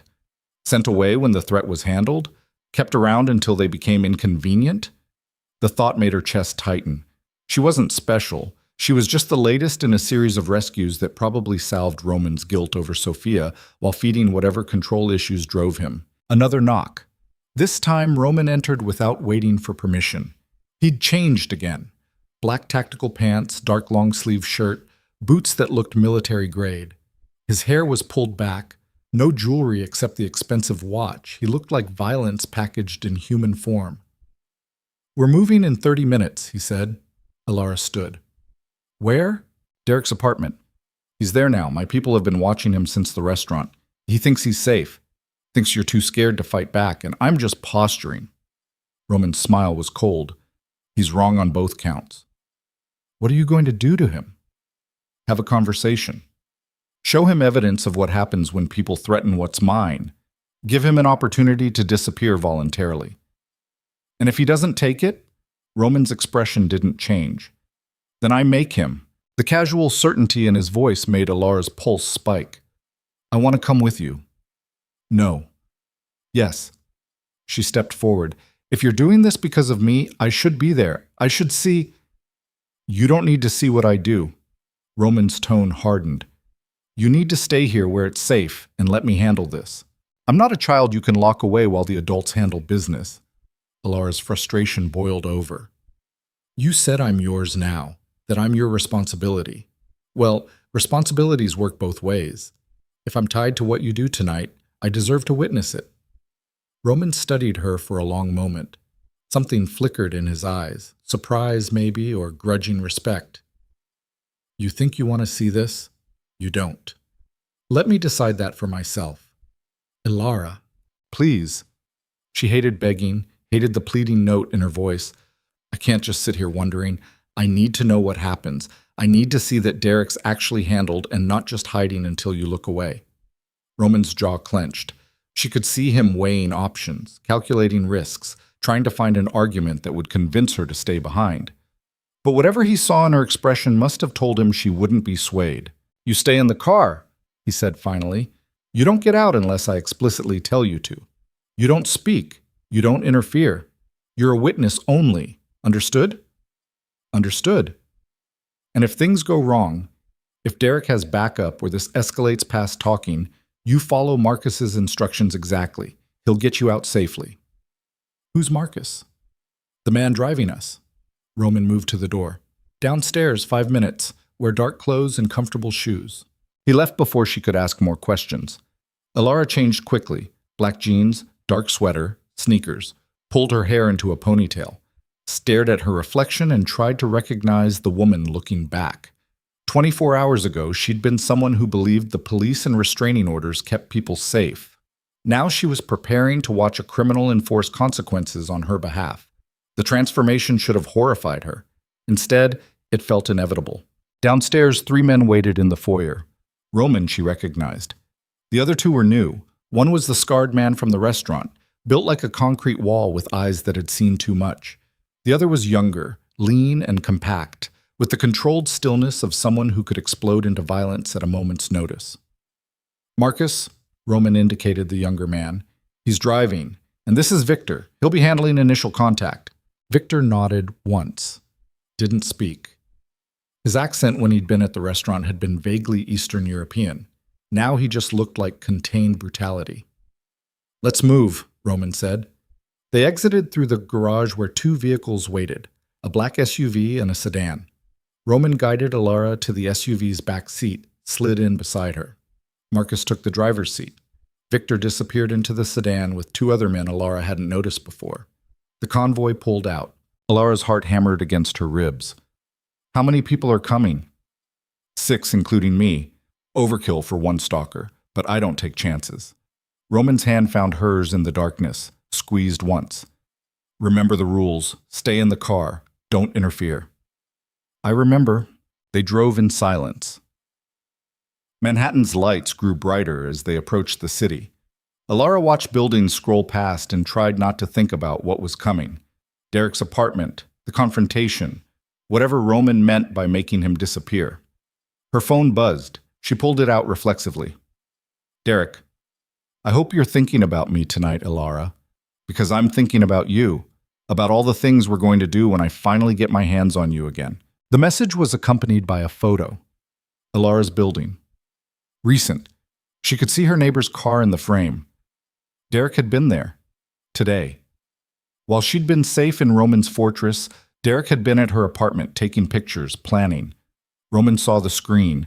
His expression went volcanic. "Forward that to me." She did. Watched Roman's thumbs fly across his phone, sending messages to people she'd never meet. Coordinating, planning, adjusting strategy based on Derek's latest escalation. "He's been to your building 3 times in the last 6 hours, Roman said quietly. "Convinced himself you're hiding there. My people have been tracking him. He's unraveling faster than expected." "Is that good or bad?" "Depends. Desperate men make mistakes, but they're also unpredictable." Roman pocketed his phone. "Tonight ends it either way." The certainty in his voice should have comforted her. Instead, Elara felt dread pool in her stomach. Something about this felt wrong, too easy. Derek was meticulous, calculating. Would he really be sitting in his apartment waiting to be confronted? They entered Derek's neighborhood, upscale, gentrified, the kind of area where young professionals paid too much for too little and pretended they were winning. The building was modern glass and steel, all sharp edges and expensive emptiness. Marcus parked half a block down. The sedan pulled in behind them. Through tinted windows, Elara watched Victor and his team exit, move toward the building with practiced coordination. They looked like businessmen, professionals. Nothing threatening until you noticed how they moved, how their jackets hung loose over concealed weapons. "He's on the 7th floor, Roman said, more to himself than Elara. "Unit 714. 2 exits, front door and a service entrance through the kitchen. Victor's team is covering both." "What if he runs?" "He won't make it to the street." Roman's voice was flat. "But I don't think he'll run. Men like Derek don't run. They convince themselves they're the predator, not the prey." They waited. Elara counted her heartbeats, lost track somewhere past 200. Her phone buzzed again, but she didn't look at it. Couldn't handle another message from Derek, another threat, another promise. Marcus's radio crackled. Victor's voice, distorted but clear. "In position. Target is inside. Alone. Preparing to move." Roman's hand tightened on Elara's. "Stay here. Lock the doors after I leave. If anything happens, anything, Marcus drives you back to the house. Don't argue. Don't wait. Just go." Roman, he kissed her, hard, possessive, a claiming that tasted like goodbye. Then he was out of the SUV, moving toward the building with Victor's controlled grace. The door locks engaged with a heavy thunk. Elara pressed against the window. Watched Roman disappear inside the building. Marcus sat motionless in the driver's seat, one hand on the steering wheel, the other resting near his waistband where she could see the outline of a gun. Minutes crawled past. Elara's breath fogged the window. She wiped it clear with shaking fingers. Checked her phone. Nothing. Checked again 30 seconds later. Still nothing. Then Marcus's radio crackled again. Victor's voice, sharp. "We have a problem." Elara's stomach dropped. Marcus keyed the radio. "Specify." "Target's not alone. He's got 4 men with him. Armed. Professional. This isn't some stalker with a grudge. This is organized." "Pull back," Marcus said immediately. "Boss says proceed. He's... Shit, contact. The radio dissolved into chaos. Shouting. Something that might have been gunfire. Marcus was already moving, engine roaring to life, pulling away from the curb. "Wait!" Elara grabbed his shoulder. "What about Roman?" "Following orders. He said if it goes wrong, I get you out." Marcus's voice was iron. "That's what I'm doing. You can't just leave him. He can handle himself. You can't." Marcus took a corner hard. Elara slammed against the door. "My job is you, not him. You." Elara's mind spun. Derek had backup. Professional backup. How? Why? Nothing about this made sense. Derek was a tech bro with entitlement issues and stalker tendencies. Where would he get armed professionals? Unless... Her phone buzzed. Unknown number. She opened it with trembling hands. The message was a video file. 30 seconds long. The thumbnail showed Derek's apartment. Expensive furniture, floor-to-ceiling windows, city lights beyond. Elara hit play. Derek appeared on screen. But he wasn't cowering, wasn't afraid. He was smiling. The same charming smile that had fooled her 3 weeks ago. Behind him stood 4 men in tactical gear, faces covered, weapons visible. "Hello, Elara." Derek's voice was smooth, controlled. Nothing like the unhinged stalker from the restaurant. "I imagine you're very confused right now. Let me clarify. That restaurant performance? The clingy date? The threats? The texts? All theater. Bait to see what kind of protection you'd run to. And you ran straight to Roman DaCosta." Elara's blood went cold. "See, Roman has something I want," Derek continued. "Information. Access codes to accounts he's been very careful to hide. I've been trying to get close to him for months, but he's paranoid. Doesn't trust easily. Doesn't let people into his world unless they need protecting." Derek's smile widened. "So I became a threat to someone he'd want to protect. You." The video cut to a different angle. Roman entering the apartment, Victor behind him, moving into the room with predatory confidence, then freezing as the 4 armed men emerged from doorways, weapons raised. "Your protector is very good," Derek's voiceover continued, "but he's not bulletproof. And right now, he's very motivated to cooperate. Because if he doesn't give me what I want, I'll make sure you suffer in ways that'll haunt him for the rest of his short life." The video ended. Elara couldn't breathe, couldn't think. This wasn't random. Derek hadn't been stalking her out of obsession. He'd been hunting Roman, using her as bait. Every text, every threat, every escalation had been designed to force Roman into a confrontation on Derek's terms, and she'd led him right into the trap. "Stop the car," she said. Marcus didn't slow. "Can't do that." "Stop the fucking car." Elara's voice cracked. "He's walking into a trap because of me. We have to go back." Boss knew it might be a trap. He went anyway. Marcus's knuckles were white on the steering wheel. "My orders are clear. Get you to safety. That's what I'm doing." "Your boss is going to die because I was stupid enough to believe Derek was just a stalker." Boss knew the risks. He always knows the risks. Marcus took another corner. They were on the highway now, city lights receding. "And he's handled worse than 4 hired guns. Trust him." Elara couldn't trust anything. Her entire understanding of the past 24 hours had just shattered. Derek wasn't unhinged. He was calculating, professional. He'd played her perfectly, created a threat convincing enough that Roman would respond, predictable enough that Derek could prepare. Her phone buzzed again. Another video. This one showed Roman on his knees, hands behind his head. Victor was on the ground, not moving. The other men from Roman's team were similarly restrained or worse. Derek stood behind Roman, gun pressed to the back of his head. "Here's how this works," Derek said to the camera. "Roman gives me the account access I need. You stay silent and cooperative. And maybe I let him live." Fight me, call the authorities, do anything except exactly what I tell you, and I put a bullet in his brain and send you the video." Roman's eyes found the camera. Even kneeling with a gun to his head, his expression was controlled.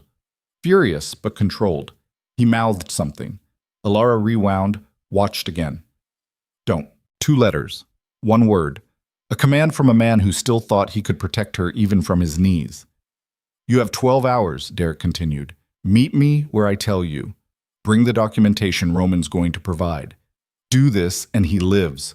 Refuse and you'll spend the rest of your life knowing you could have saved him." The video ended with coordinates. A location somewhere in New Jersey. Abandoned industrial area, probably.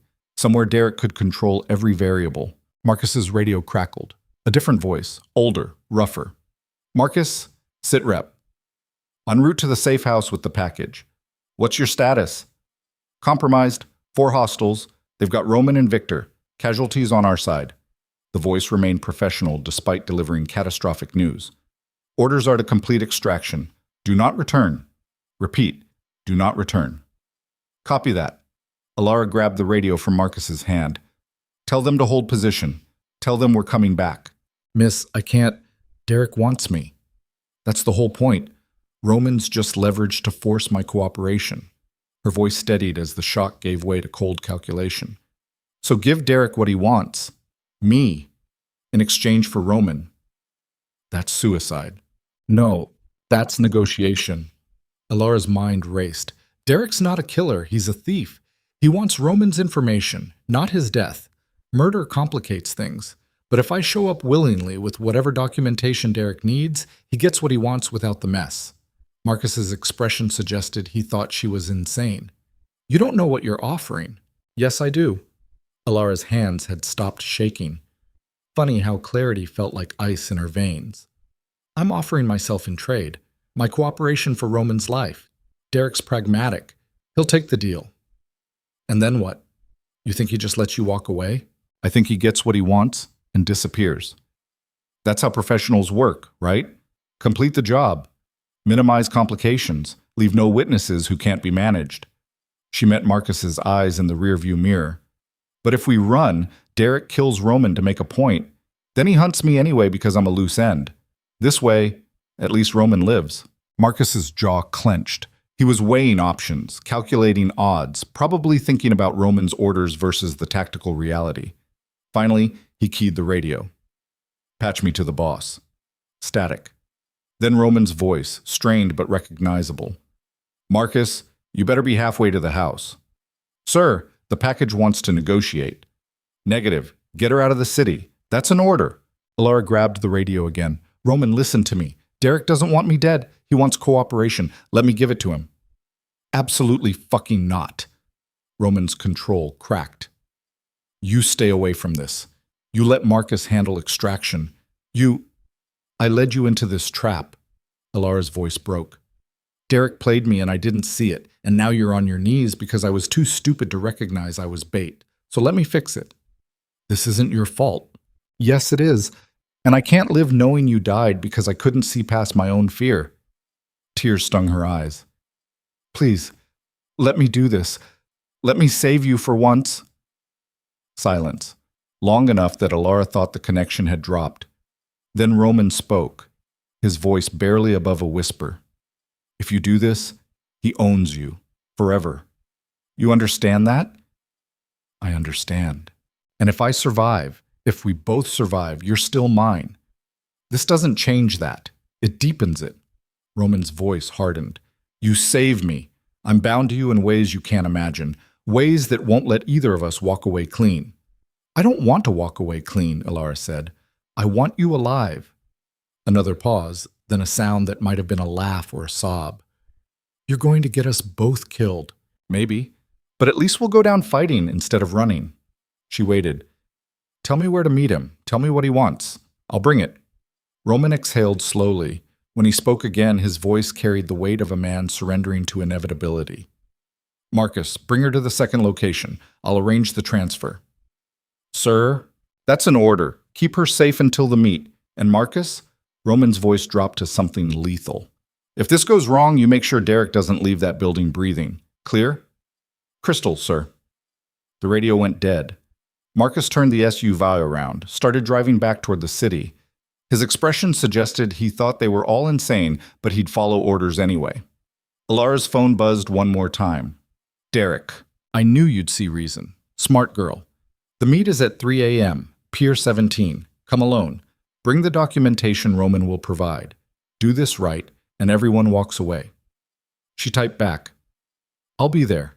Derek's response was immediate. I'm counting on it. Elara pocketed her phone and stared out at the city rushing toward them. She'd made her choice. Traded her safety for Roman's life. Walked willingly into Derek's plan because the alternative, living while Roman died, was unbearable. Roman had said accepting his protection meant giving him control. Meant trusting his methods even when they seemed extreme. Meant becoming his responsibility, his possession, his. But he'd never said what happened when the roles reversed. When she became his protector. When her choices determined whether he lived or died. The answer crystallized like ice in her chest. If Roman's protection had bound her to him, her sacrifice would bind him to her. Not as possession, not as responsibility, as something deeper, darker, permanent. Derek thought he'd won. Thought he'd manipulated them both into compliance through carefully constructed theater and overwhelming force. He didn't understand what he'd actually done. He'd shown Elara exactly what she was willing to sacrifice for Roman, and in doing so, he'd transformed her from someone who needed saving into someone who'd burn the world down before letting Roman die. Marcus drove them to a safe house in Brooklyn. Nondescript apartment above a bodega, the kind of place that looked abandoned but had enough security to repel a small army. Two of Roman's people met them at the door. One was the man from the radio, scarred, 50s, moved like a soldier who'd never really left the battlefield. I'm Dimitri, he said. You've got guts showing up. Stupid guts, but guts. Where's Roman? Elara demanded. Still at Derek's, negotiating terms for the exchange. Dimitri led her inside. The apartment was sparse, weapons on every surface, communications equipment, maps marked with locations she didn't recognize. He's buying time until you're in position, then we make the trade. What does Derek actually want? Access codes to offshore accounts Roman uses for his less legal operations. Information that could put him in prison for life or get him killed by competitors. Dimitri's expression was grim. Worth millions, maybe more. Derek's been hired by someone who wants Roman's empire exposed or destroyed. Elara's stomach churned. So this was never about me. Oh, it was about you. Just not the way you thought. Dimitri pulled up security footage on a laptop. Derek's been watching you for 6 weeks, not because he wanted you, because he knew Roman owned property in your neighborhood. Knew Roman had a history of protecting women in danger. He created a threat designed to trigger Roman's guilt complex and draw him out. The footage showed Elara's building. Derek entering, Derek leaving.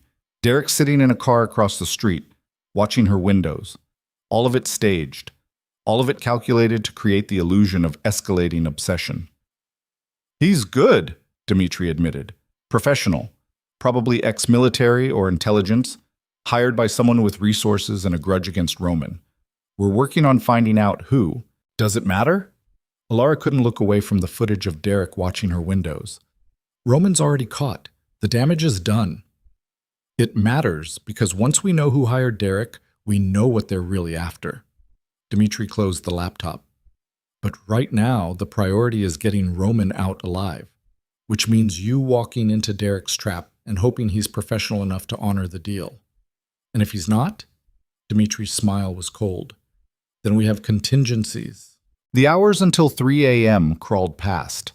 Dimitri briefed Elara on the plan. She'd arrive at Pier 17 alone, carrying a briefcase with documentation Derek needed.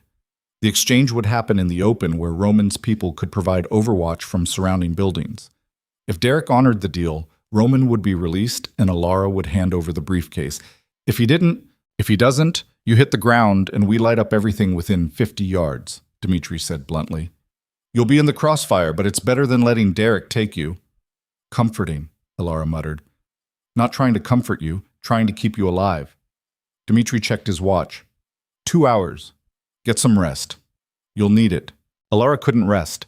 She paced the apartment's small confines, replaying every interaction with Derek, looking for signs she'd missed. The too-perfect profile on the dating app. The way he'd suggested the restaurant, upscale, public, Exactly the kind of place where his performance would seem believable. The escalation that had been calibrated to terrify without being so extreme she'd go to the police instead of seeking private help. She'd been a mark, a tool. Bait dangled in front of a predator to draw him into range, and Roman had bitten because he couldn't help himself. Because Sophia's ghost wouldn't let him ignore cries for help. Because Elara's text to the wrong number had triggered guilt and protectiveness Roman couldn't suppress even when logic said he should. Derek had played them both flawlessly. Her phone rang. Unknown number. She answered. "Hello, Elara." Derek's voice was smooth, professional. "I wanted to check in before our meeting. Make sure you understand the parameters." "I understand. I bring the documentation. You release Roman. We both walk away." "Exactly. See how easy this is when everyone's rational?" Derek sounded almost friendly. "I want you to know this isn't personal. You seem nice. Wrong place, wrong time. But you're handling it well. You used me." Elara's voice was ice.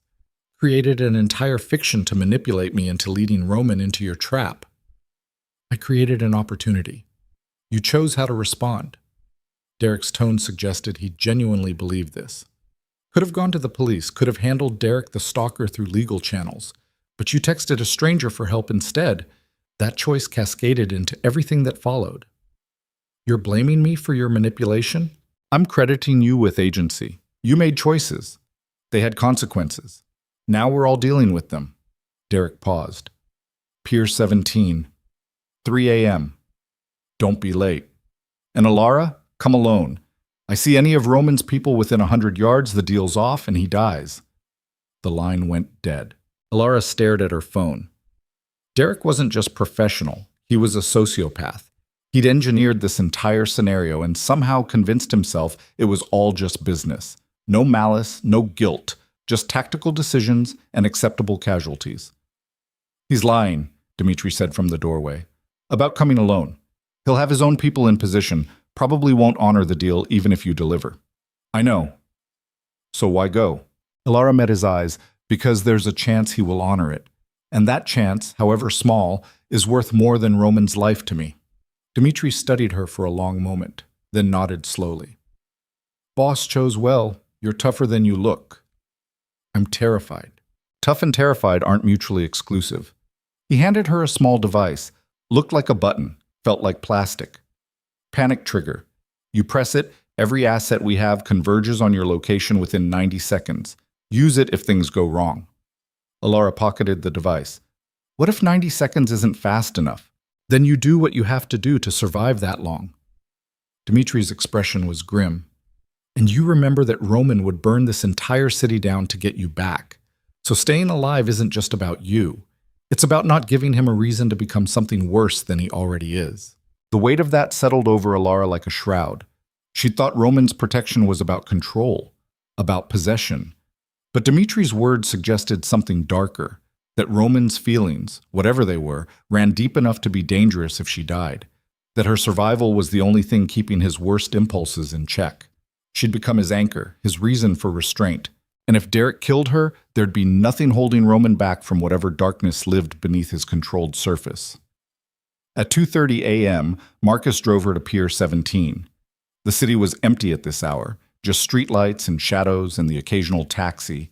The pier was industrial, abandoned, scheduled for redevelopment that hadn't happened yet.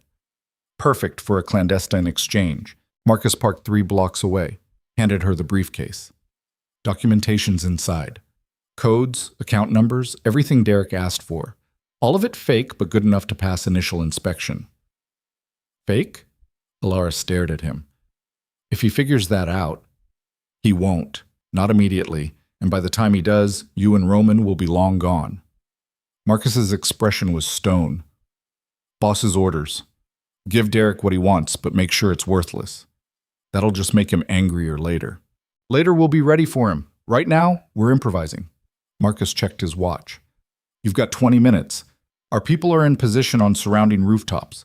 You're covered from 6 angles, but you need to get Roman clear before we can engage. Understood?" "Understood." Elara stepped out of the SUV.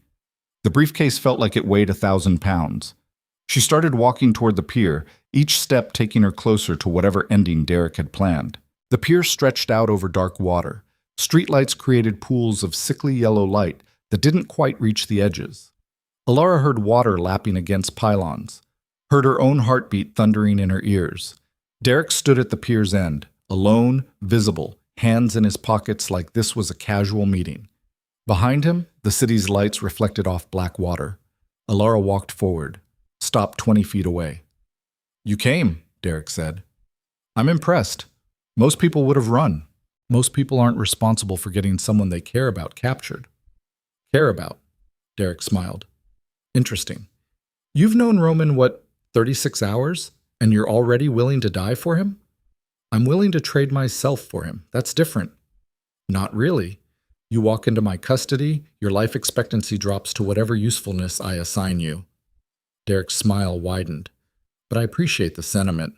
Very romantic. Roman must be devastated. Where is he?" Derek gestured. 2 men emerged from shadows, dragging a third between them. Roman. His face was bruised, lips split, but his eyes were clear and furious. When he saw Elara, something that might have been despair crossed his expression. "Let him go," Elara said. "Documentation first." She held up the briefcase. "Account codes, access information, everything you asked for. Let him go, and it's yours." Derek considered this, then nodded. "Fair enough. Marcus?" The name made Elara's blood freeze. Derek calling Marcus meant Marcus emerged from the same shadows that had hidden Roman's captors. He wasn't bound, wasn't injured. He walked to Derek's side with the casual ease of someone who belonged there. Betrayal hit Elara like a physical blow. "Sorry," Marcus said without emotion. "Better offer. Nothing personal." Roman's eyes found Elara's across the distance, and in them, she saw the exact moment he understood what had happened. Marcus hadn't been protecting her on Roman's orders. He'd been delivering her exactly where Derek wanted. The whole escape had been theater, another manipulation. The ride to Brooklyn, the safe house, Dimitri's briefing, all of it designed to make Elara feel like she was making her own choice, when really she was following a script Derek had written days ago. "You can't trust anyone," Derek said almost sympathetically. "That's the first lesson of this business. People always have a price. Marcus's price was higher than what Roman was paying. Simple economics." Elara's mind reeled. If Marcus had been working for Derek all along, then there was no Overwatch, no backup, no cavalry coming in 90 seconds when she pressed the panic button. She was alone with Derek and his people, and Roman was laughing, low, bitter, the sound of a man who just realized how completely he'd been played. "Smart," Roman said to Derek. "Very smart. Buy off my driver before the operation. Make us think we had escape routes when really we were just following your map." "I learned from the best," Derek replied. "You built an empire on paranoia and control, Roman, but even you can't vet everyone perfectly, especially when you're distracted protecting someone you care about." "So what now?" Roman's voice stayed level despite the blood on his face. "You've got me. You've got her. You've got the documentation. What's the play?" Derek considered this. "Here's what I'm thinking. You verify the account codes are legitimate. If they are, I let you both walk. I disappear with the information and you never hear from me again. Clean, professional. And if I verify they're fake, then I kill you both and spend the next week torturing everyone in your organization until someone gives me the real codes." Derek's tone suggested he was genuinely indifferent to which outcome occurred. "Your choice. Make this easy or make this painful." Roman's eyes found Elara's again. And in that moment, something passed between them. Not words, not even understanding exactly, just recognition that they were both about to die unless something changed dramatically in the next 60 seconds. Elara's hand closed around the panic button in her pocket. Dimitri had said 90 seconds. But if Marcus was a traitor, Dimitri's plan was compromised too. Pressing the button might summon backup or might summon nothing. She'd be betting both their lives on the possibility that at least some of Roman's people were still loyal. Roman's eyes flicked down, to her pocket, back to her face. A tiny nod. So small Derek didn't notice. "Do it," his expression said. "Press it. Roll the dice, because we're dead anyway if we don't." Elara pressed the button. Nothing happened. No sirens, no helicopters, just the sound of water against pylons and Derek checking his watch. "Verification," Derek said to Roman. "Now." Roman rattled off a series of numbers. Derek pulled out a phone, typed them in, waited. His expression darkened. These accounts don't exist. No, Roman agreed. They don't. Derek's gun appeared so fast Elara barely saw the movement, pressed against Roman's temple. Then you just killed yourself and her. Maybe, Roman said calmly. Or maybe you should check your perimeter. Derek's expression flickered. Uncertainty. He keyed his radio. Status report. Static. Report, Derek repeated. Anyone. More static. Then a voice. Russian accent. Cold amusement. All your people are down, Derek. You're surrounded. Lower your weapon or we drop you where you stand. Derek's face went white. His gun trembled against Roman's head but didn't lower. Victor, Roman said quietly. I thought you were dead. Difficult to kill. Victor's voice came from speakers hidden around the pier. You trained me well. Now I return favor. The woman pressed panic button. We converged. Your man Marcus, a pause, a wet sound, is no longer your problem. Derek's hand tightened on the gun. You're bluffing. 3 red dots on your chest say otherwise. Roman's smile was terrible. Look down. Derek looked. 3 laser sights painted his torso in perfect triangulation. His gun hand started shaking. Here's what's going to happen, Roman said, his voice dropping to something lethal. You're going to lower your weapon. You're going to tell me who hired you. And then you're going to pray I'm feeling merciful enough to let you die quickly. You can't. I can do anything I want. You're on my pier, surrounded by my people, holding a gun to my head while standing in 3 different kill zones. Roman's eyes were empty. Lower the weapon, Derek. Last warning. Derek's hand wavered. Elara could see him calculating odds, looking for exits, trying to find an angle that didn't end with his death. He found none. The gun lowered, dropped, skittered across wet planks. Roman stood smoothly, walked to where Elara stood frozen, pulled her against his chest with one arm, while his other hand signaled Victor. Clear the area, Roman said. Take Derek somewhere we can talk privately. I want to know who hired him, and I want to know everything they know about my operations. And then, Victor's voice held dark amusement. Then we make sure this never happens again. Roman's arm tightened around Elara, permanently. Men emerged from shadows, 6 of them, all armed, all moving with military precision. They surrounded Derek, forced him to his knees, zip-tied his hands with efficient brutality. Derek didn't fight, just stared at Roman with something between hatred and respect. You're going to kill me, Derek said. Not a question. Eventually, Roman agreed, but first you're going to tell me everything. Names, locations, bank accounts, every single detail of who paid you to come after me. And Derek? Roman's smile was volcanic. I'm very good at making people talk. They dragged Derek away. His screams echoed across the water as they disappeared into a waiting van.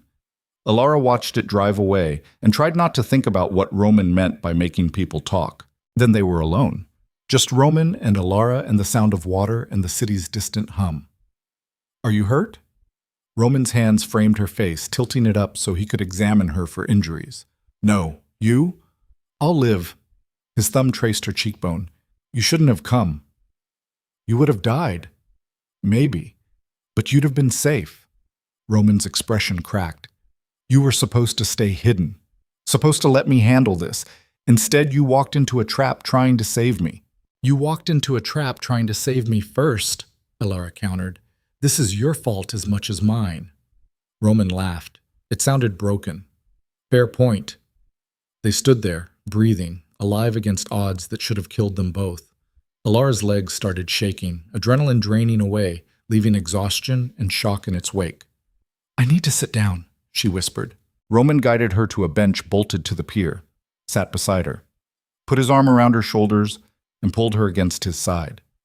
They stared out at dark water reflecting city lights and tried to process what had just happened. Marcus was a traitor, Elara said eventually. Yes. How long? Don't know yet. Victor will find out. Roman's voice was flat, but long enough to compromise security, long enough to put you at risk. That's on me. I should have seen it. You can't vet everyone perfectly. Derek said that. Derek was right. Doesn't make it sting less. Roman's arm tightened. I almost got you killed. I almost got you killed first, Elara pointed out. We're even. We're not even. Not by a long shot. Roman turned to face her. You traded yourself for me, walked into that trap knowing Derek probably wouldn't honor the deal, knowing you'd likely die. Why? Elara met his eyes. Because losing you was worse than dying. The words hung between them. Roman's expression shifted. Surprise, wonder, something that might have been fear. His hand cupped her face with unexpected gentleness. Say that again. Losing you was worse. He kissed her before she could finish. Deep, desperate, tasting like blood and relief and promises neither of them had words for. Elara kissed him back, pouring everything she couldn't say into the press of her mouth against his. Fear and fury, and the terrible realization that somewhere in the past 36 hours, Roman da Costa had stopped being a dangerous stranger and started being someone she couldn't imagine living without. When they finally broke apart, Roman rested his forehead against hers. You're mine now, he said quietly. Completely. Irrevocably.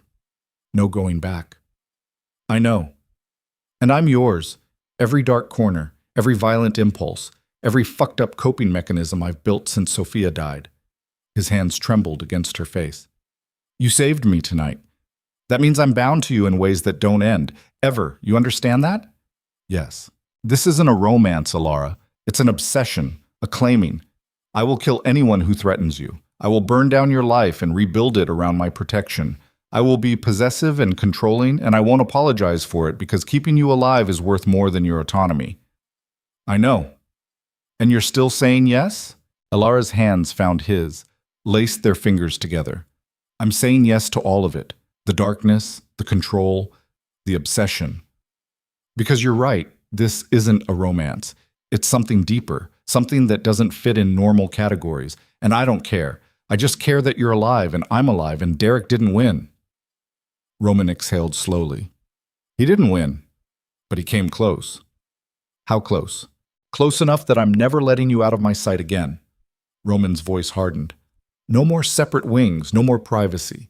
You stay where I can see you or where someone I trust implicitly is watching you. And before you argue, I'm not arguing. Elara's voice was steady. You're right. Tonight proved we can't trust normal security. So we do it your way. Complete control, complete surveillance. Whatever it takes to make sure this doesn't happen again. Roman searched her face for signs of resistance. Found none. His expression shifted to something between relief and disbelief. You're serious? Completely. Elara squeezed his hands. I'm done pretending I can handle this world without you. I'm done believing I have options that don't involve surrendering to what you're offering. So yes, I'm yours, and you're mine, and we figure out what that means together. Roman pulled her close again, held her like she was the only solid thing in a tilting world. This is going to get worse before it gets better. Derek was hired by someone with resources and a grudge. They'll send others. Then we handle them together. Together, Roman repeated, testing the word, finding it acceptable. All right, together. They sat on the pier as dawn started to break over the city, surrounded by the aftermath of violence and betrayal. Bound to each other by choices that had seemed impossible 36 hours ago and now felt inevitable. Derek had tried to use Elara as bait, had created an elaborate trap designed to destroy Roman's empire. Instead, he'd forged something neither Roman nor Elara had expected, a partnership built on shared danger and absolute trust, a bond that didn't ask for permission or apologize for its intensity, a claiming that went both directions and would never let either of them walk away. The wrong number that had saved Elara's life had become the right connection that defined both their futures. And whatever came next, whoever had hired Derek, whatever threats emerged from the shadows, they'd face it the same way they'd face tonight, together, bound, unbreakable. No matter what it cost, dawn turned the warehouse windows into sheets of fire. Roman hadn't slept. Neither had Elara. They'd returned to a different safe house, this one deeper in Brooklyn, industrial district, surrounded by abandoned factories that provided clear sight lines in every direction. Victor had swept it 3 times, declared it secure. Roman still checked the perimeter himself every 30 minutes. Trust was a luxury they couldn't afford anymore. Derek was in the basement. Elara could hear him occasionally, Muffled sounds that might have been screaming or might have been her imagination. Roman had gone down twice in the past 4 hours. Each time he'd returned with blood on his knuckles and information written in a notebook he wouldn't let her see. "You should rest," Victor said from the doorway. He looked like he'd been through a war. Bruises mottling his face, knuckles split, moving with the careful precision of someone cataloging injuries they didn't have time to treat properly. "Can't." Elara stood at the window, watching the sun climb over broken buildings. "Every time I close my eyes, I see Marcus. The way he just walked over to Derek's side like it was nothing. Betrayal always looks casual." Victor moved into the room, poured coffee from a pot that had been sitting too long. "People decide to betray you days, weeks, sometimes months before they act. By the time you see it, they've already made peace with the choice." "How long was he working for them?" 3 months. Since before Derek even started watching you." Victor's accent thickened with exhaustion. He was sleeper agent, embedded to wait for opportunity. Derek's operation gave him one. 3 months. Marcus had been driving Roman, protecting his interests, earning trust while secretly selling information to whoever had hired Derek. The scope of the betrayal made Elara's stomach turn. Is he alive? She wasn't sure she wanted the answer. No.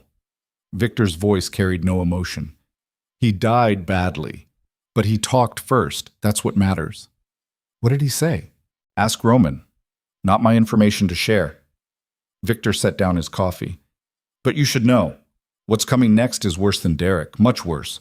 Boss is preparing for war, real war. The kind that burns everything down and sorts the ashes after. Elara turned from the window. Who hired Derek? Victor's expression suggested he'd already said too much. Ask Roman. I'm asking you, and I'm telling you to ask Roman. Victor's tone hardened. He's downstairs making a man bleed for information that might keep you alive. When he's done, he'll tell you what you need to know. Until then, stay here. Stay quiet. Let him work. He left before Elara could argue. She heard his footsteps on the stairs, heard a door open and close. Then the muffled sounds from the basement increased briefly before cutting off entirely. Elara sat on the edge of a cot that someone had set up for her. She should be horrified. Should be calling the police, running for her life, putting distance between herself and whatever Roman was doing to Derek in that basement. But the horror felt distant, academic. Derek had tried to kill them both, had manipulated her, used her, nearly destroyed everything. What Roman was doing to him now, whatever extraction was happening in that basement, felt like justice. Brutal, illegal justice, but justice nonetheless. Her phone buzzed. Maya. The name made Elara's chest tighten with guilt she'd been suppressing for hours. 72 hours are up. Either call me in the next 10 minutes or I'm calling the police. Elara stared at the message. 72 hours. Had it really been 3 days? Time had compressed and stretched until she couldn't track it properly anymore. 3 days since the restaurant. Since Derek's hand on her wrist. Since Roman had appeared like some dark answer to a prayer she hadn't known she was making. She typed, I'm okay. I know I said 72 hours. I need more time. Please trust me. Maya's response was immediate. No. Either call me now or I'm done trusting. Those are your options. Elara's hand shook. She couldn't call Maya. Couldn't explain where she was or what she'd been doing or why she was in a safe house in Brooklyn while a man was tortured in the basement. But she couldn't lose Maya either, her best friend, her anchor to the normal world she was rapidly leaving behind. She pressed call. Maya answered on the first ring. Where the fuck are you? I can't tell you that. Then this conversation is over. Maya, please, just listen. Elara's voice cracked. Something happened. Something bad. I'm safe now, but I can't explain everything yet. I just need you to trust me a little longer. Silence. Then Maya's voice, quieter but no less furious. Are you in trouble? Like legal trouble? No, not exactly. Are you being held against your will? No. Are you with that guy from your date, Derek? God, no. Derek's this problem. I'm with... Elara hesitated. How did you explain Roman? Someone who's helping me. Someone who's keeping me safe. Safe from what? Maya's voice climbed. Elara, you're scaring me. This isn't like you. Disappearing for days, cryptic messages, refusing to say where you are. I know it's not like me. Elara pressed her palm against her eyes. But I promise I'm okay. I'm safer than I've been in days. I just need... The basement door opened. Roman emerged, wiping his hands on a cloth that came away red. His eyes found Elara immediately. He gestured for her to end the call. I have to go, Elara said quickly. No, Elara, don't you dare. I'll call you soon. I promise. I love you. She hung up before Maya could respond, silenced her phone as it immediately started ringing again, set it face down on the cot so she wouldn't have to see Maya's name lighting up the screen. Roman crossed the room, sat beside her heavily. His shirt was spattered with dark stains. His knuckles were raw. He looked exhausted and hollow, and older than he had 3 hours ago. Derek talked, he said quietly. And you're not going to like what I learned. Roman's jaw tightened. The man who hired him is named Konstantin Volkov, Russian oligarch, old enemy. I killed his brother 5 years ago over a territorial dispute. He's been planning revenge ever since. Elara's blood went cold. He hired Derek to get to you, to destroy me, specifically. Roman's hands curled into fists on his thighs. The plan was never just to steal my account information. It was to expose me. Get me arrested or killed by competitors. Dismantle my organization piece by piece. Derek was phase 1, gain access to my operations through you. Marcus was phase 2, internal sabotage. There's a phase 3. What's phase 3? Direct assault. Volkov's already mobilizing. He's got a private army, 20, maybe 30 men, ex-military, well-armed. They're coming for this location within the next 12 hours. The room tilted. Elara gripped the edge of the cot. How does he know where we are? Marcus told them about multiple safe houses before Victor killed him. This was one of them. Roman's voice stayed level through sheer force of will. We could run, find somewhere Volkov doesn't know about. But he'll keep searching, keep sending people. We'd be running forever. So what do we do? Roman looked at her with eyes that had gone empty again. The same emptiness she'd seen at the restaurant. The void where violence lived. We make a stand, here, tonight. End this before Volkov can escalate further. That's suicide. 20 or 30 men against... What? You, Victor? How many others? 8, including me. Maybe 9 if Dmitri recovers from his injuries in time. Roman's smile was terrible. Not great odds, but we have defensive position, home territory, and motivation Volkov's mercenaries don't have. What motivation? You! Roman's hand found hers. Every man here knows what's at stake. They know Volkov's plan ends with you dead as leverage against me. So they're not fighting for money or loyalty. They're fighting to make sure that doesn't happen. Elara's throat closed. I'm bait again. No, you're the reason we win or die trying. Roman's grip tightened. But I need you to understand what's coming. This isn't going to be clean. It's going to be brutal and bloody, and there's a real chance some of us don't survive. If that happens, if I don't make it, Victor has instructions to get you out. False identity, money, resources to disappear somewhere Volkov will never find you.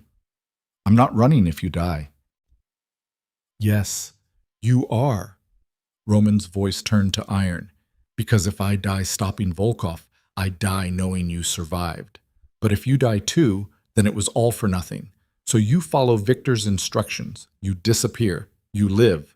That's not negotiable. You don't get to make that choice for me. I absolutely do. Roman cupped her face with hands that were still stained with Derek's blood. You're mine to protect. That protection doesn't end just because I'm dead. So if things go wrong tonight, you run. You live. You let Victor handle the aftermath. Clear? Elara wanted to argue, wanted to refuse, but the absolute certainty in Roman's voice left no room for debate. He'd already decided how this would go, had already accepted the possibility of his own death as long as she survived. Clear, she whispered. Roman kissed her forehead. Good. Now I need you to stay upstairs while we prepare. Victor will keep you company. Don't come down to the basement. Don't look out the windows. Just stay quiet and let us work. What are you going to do? What I should have done 5 years ago when I let Konstantin's brother live the first time. Roman stood. Make sure this time there's no one left to come for revenge. He walked away before Elara could respond. She heard him descending the stairs, heard voices, Romans, Victors, others she didn't recognize, discussing positions, ammunition, fallback plans. The language of men preparing for battle. Victor appeared with food she couldn't eat and water she forced down. He sat across from her, cleaning a gun with methodical precision. "You should know something," he said after a long silence. "Boss doesn't let people in. Not since Sophia. You're first person he's protected like this. First person he's claimed as his." "What does that mean?" "Means he'll do things tonight he wouldn't normally do. Take risks. Make choices based on keeping you alive instead of optimal tactics." Victor's hands never stopped moving on the gun. "Makes him dangerous in new ways. More effective, but also more reckless. You understand? You're saying I make him vulnerable. I'm saying you make him focused. Before you, he fought like man with nothing to lose. Now he fights like man protecting something irreplaceable." Victor looked up. "Is better, gives him edge, but also means if something happens to you, he'll stop being strategic and start being suicidal. So stay alive. Not just for yourself, for him." The weight of that settled over Elara like concrete. She wasn't just a person Roman was protecting. She was his reason for measured responses. His anchor to tactics instead of pure rage. If she died, Roman would stop calculating odds and start destroying everything in reach until someone killed him too. "How do you live like this?" Elara asked. "Always preparing for the next fight, always assuming someone's coming to kill you. You get used to it." Victor's smile was bleak. "Or you die. Those are only options in this world." Roman chose to get used to it, built empire from violence and made it so effective that most people don't dare challenge him. Volkov's challenging him anyway. That's how you know this is personal. Has to be, to risk this kind of war. Over a brother who died 5 years ago. Over pride. Revenge. The principle that you don't kill oligarch's family without consequences. Victor set the gun down. In Volkov's world, Roman killed his blood and walked away unpunished. That's intolerable. So he spent 5 years planning this, studying Roman's organization, finding weaknesses. Marcus, Derek, probably others we haven't discovered yet, all pieces of a plan to destroy everything Roman built. And tonight he tries to finish it. Tonight we make sure he doesn't. Victor stood. "Rest if you can. Going to be a long night." He left her alone. Elara lay on the cot, staring at the ceiling, listening to preparations happening below. Footsteps. Voices. The metallic sounds of weapons being loaded and checked. An army of 8 preparing to face an army of 30. The math was impossible. Even with defensive position and motivation, 8 against 30 meant casualties. Meant some of Roman's people wouldn't survive. Meant Roman himself might not survive. Elara's hands found the panic button Dmitri had given her. It had worked once. Brought Victor's team when she'd needed them. But Victor was here now. All Roman's loyal people were here. If she pressed it tonight, no one would come. There was no backup beyond these walls. They were alone. Hours crawled past. Sunset turned the warehouse windows bloody. Roman appeared once, face grim, to tell her they'd confirmed Volkov's approach. ETA 3 hours. Coming from the north with heavy weapons. Planning to breach the warehouse and eliminate everyone inside. "We've rigged explosives on the north approach," Roman said. "Should cut their numbers before they reach the building. Then it's urban warfare, close quarters. We have advantage there." "What can I do?" Elara couldn't just sit here while people died protecting her. "Stay alive. That's all I need you to do." Roman's expression softened fractionally. "If things go wrong, if they breach our defenses, there's a tunnel in the basement. Leads to the subway system. Victor knows it. He'll get you out." "And you?" "I'll be buying you time to run," said simply, like his death was just another tactical consideration. "But it won't come to that. We're going to win. Going to end Volkov's operation tonight and make sure no one else tries this again." He kissed her. Hard, desperate, tasting like goodbye even though he'd promised it wouldn't come to that. Then he was gone, back downstairs, leaving Elara alone with her fear and the approaching darkness. She heard the first explosion at 10:47 p.m. The building shook. Dust rained from the ceiling. Elara grabbed the cot frame to stay upright as the blast echoed through the warehouse. Gunfire followed immediately. Automatic weapons, sustained bursts that sounded like the world tearing apart. Victor burst through the door. North explosives worked, cut their numbers, but they're still coming. Stay down, stay quiet. More gunfire. Closer now. Elara heard shouting in Russian, heard return fire from Roman's people. The battle had started and she was trapped upstairs, useless, while people killed and died defending her. A second explosion. Closer. The windows blew inward in a shower of glass. Elara covered her head as shards rained down. When she looked up, Victor was gone, pulled back downstairs to defend the lower levels. She was alone. The gunfire intensified, became constant, a wall of sound that made thinking impossible. Elara crawled to the corner farthest from the windows, made herself small, tried not to imagine what was happening below. Someone screamed, cut off abruptly. More Russian shouting. Then Roman's voice, cold and commanding, giving orders she couldn't understand. A third explosion, this one inside the building. The floor buckled. Smoke began filling the stairwell. Elara's eyes burned.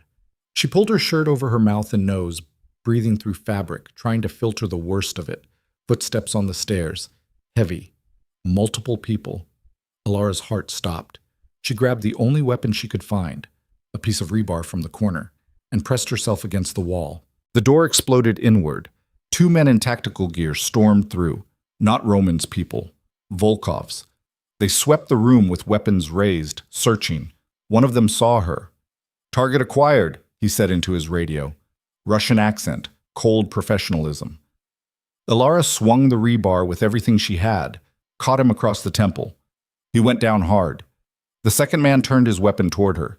She dove behind the cot as bullets tore through thin mattress, missing her by inches. The gunfire stopped. The man was reloading.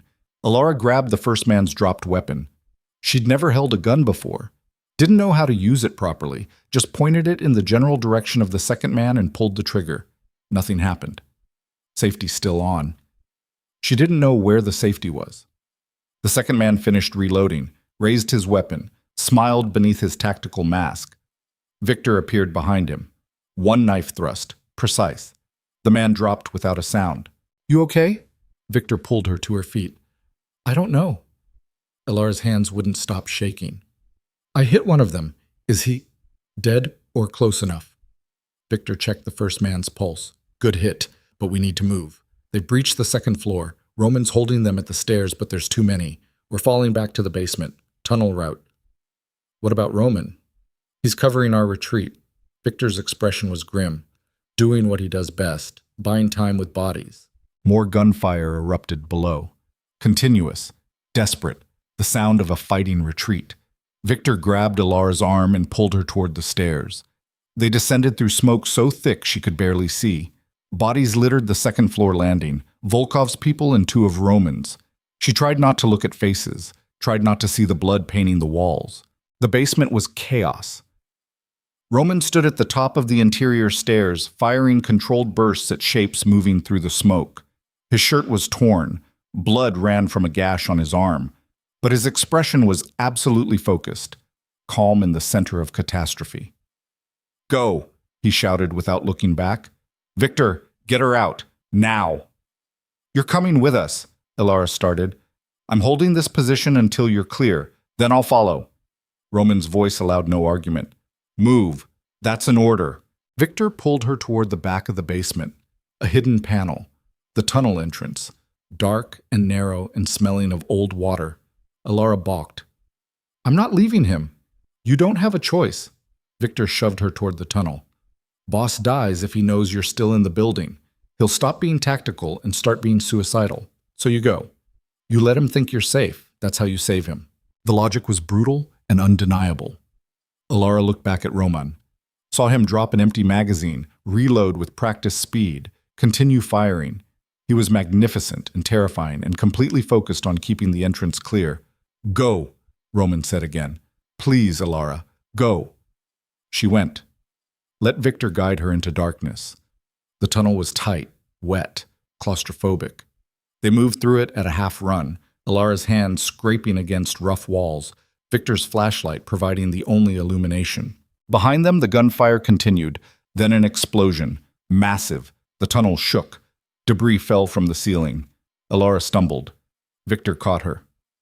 "Keep moving. Don't stop." They emerged into a subway maintenance tunnel. Victor pulled out his phone, made a call in rapid Russian, hung up. Extraction team is coming. 5 minutes. He checked his gun. We hold here until they arrive. What about Roman? Elara's voice was raw. That explosion! Oh! He collapsed the building entrance, standard tactic when retreating. Victor's face was unreadable. Buys time, cuts off pursuit. He'll find another way out. You don't know that. I know he's survived worse. Victor's radio crackled. He listened. His expression darkened. Buildings on fire. Volkov's people are pulling back. Heavy casualties on both sides. How heavy? We lost 4. Volkov lost 18. Victor's smile was grim. We won, but it cost us. Where's Roman?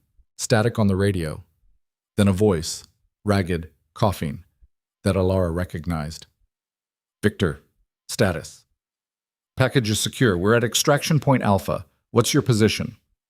Still in the building? Pinned down. North exit is compromised. Roman's breathing was labored.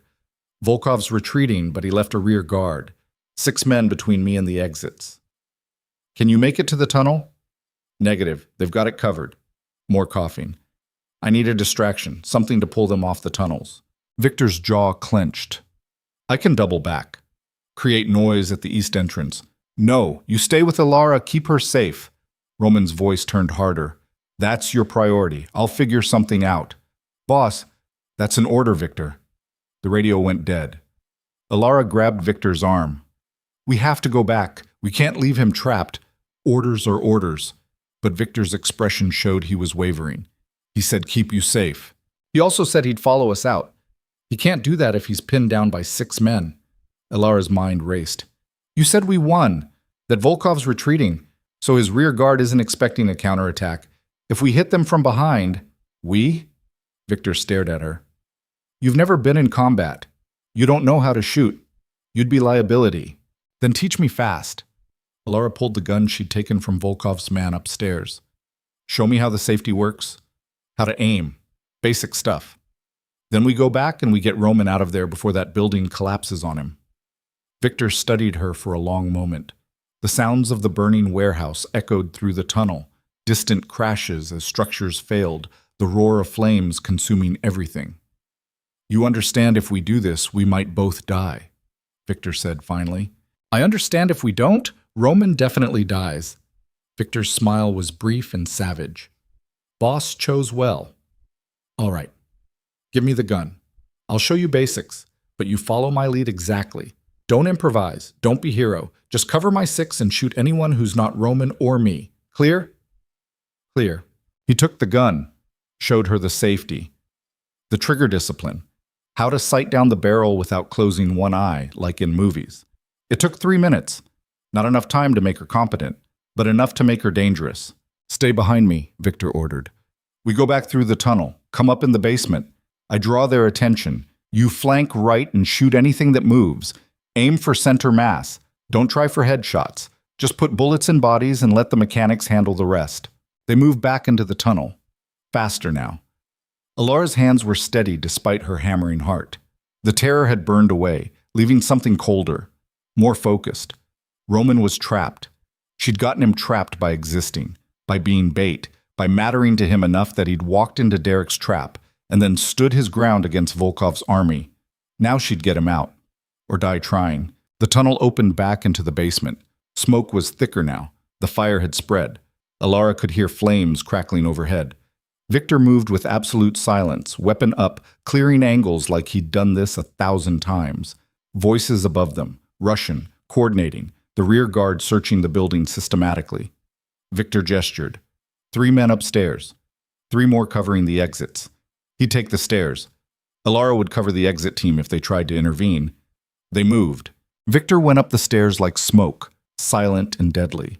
Elara positioned herself behind a support beam with sightlines to the north exit. Through the smoke and flames, she could see 3 figures in tactical gear. Waiting. Weapons ready. Gunfire erupted upstairs, short bursts, professional, Victor's work. One of the exit guards started toward the stairs. Elara sighted on him the way Victor had shown her. Center mass. Breathe, squeeze. The gun kicked in her hands. The guard went down. She didn't know if she'd hit him or if he'd taken cover. Didn't matter. The other two guards turned toward her position. She fired again, twice.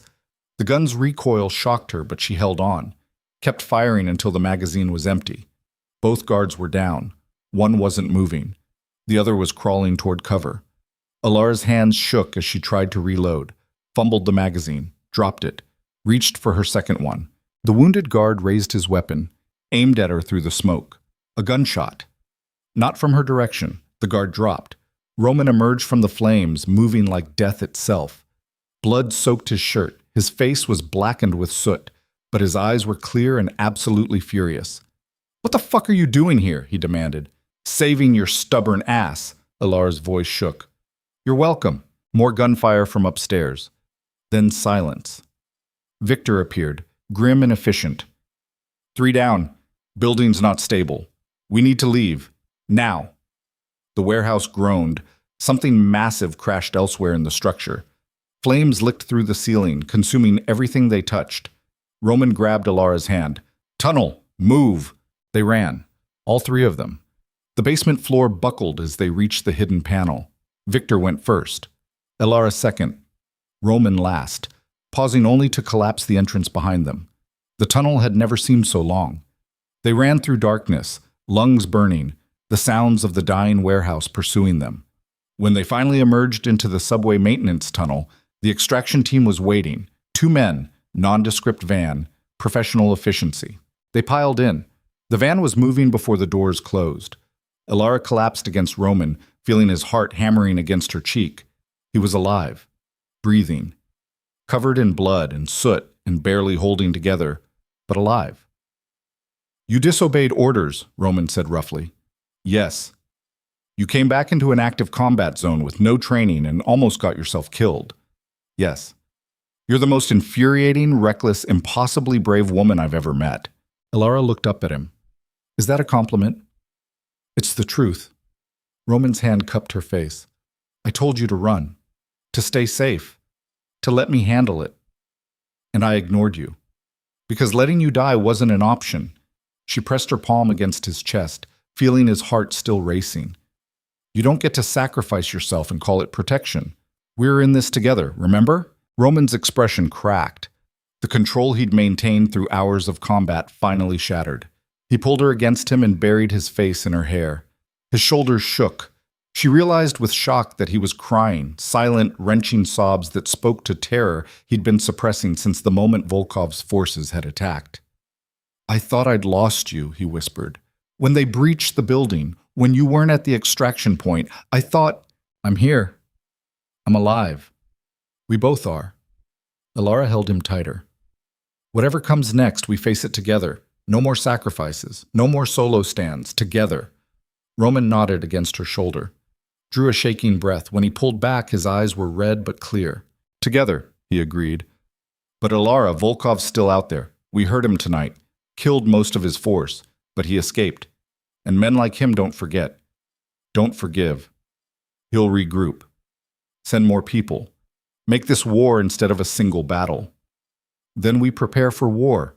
Elara's voice was steady. "We find him before he finds us. We end this permanently." Victor cleared his throat from the front seat. "Boss, we have bigger problem." "What problem?" "Dmitri just sent intel. Volkov wasn't working alone. He's part of consortium, 5 oligarchs who all have grudges against you. They pooled resources for this operation. Tonight was just opening move."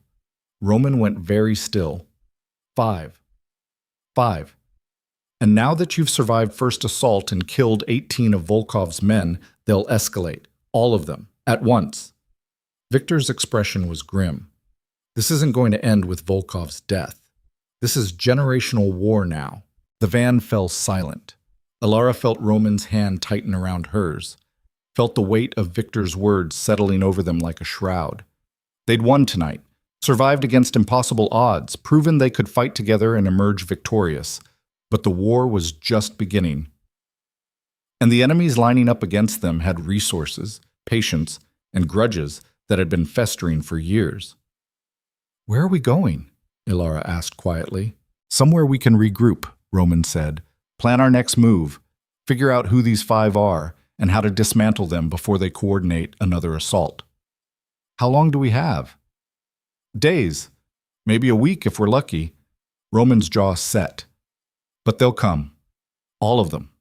And when they do, we need to be ready to destroy them so completely that no one ever tries this again. The van merged into traffic. Anonymous. Just another vehicle in the city's endless flow. Inside, 3 people covered in blood and ash sat planning for a war that would determine whether they lived or died, whether Roman's empire survived or burned. Elara leaned against Roman's shoulder and felt his arm wrap around her. Protective, possessive, unbreakable. They'd faced Derek's manipulation, survived Marcus's betrayal, endured Volkov's assault. Now they'd face 5 oligarchs with limitless resources and decades of hatred, together. No matter the cost, no matter how many had to die, no matter what it turned them both into. The wrong number that had saved her life had evolved into something darker, more complicated, a bond forged in violence and tempered in blood that neither of them could walk away from even if they wanted to. Roman had promised to protect her. She'd promised to stand with him. Now they'd both keep those promises, or burn the world down trying. The van disappeared into the city's darkness, carrying them toward whatever came next. Toward war, toward an ending written in fire and fury, toward a reckoning that would leave nothing and no one unchanged. The safe house was a penthouse in Midtown, 23rd floor. Glass walls overlooking the city that had tried to kill them 6 hours ago. Roman stood at the window, silhouetted against dawn light, phone pressed to his ear. His voice was low, controlled, giving orders to people Elara would never meet. She sat on the couch, still wearing clothes, stiff with dried blood. Not hers, not Roman's. The guard she'd shot. The one who'd been crawling toward cover when Roman had finished him. Her first kill. Maybe.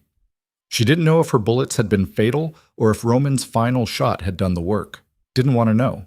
Victor was in the kitchen, also on the phone, speaking rapid Russian. Coordinating with whoever was left of Roman's organization. Making lists of the dead, the wounded, the missing.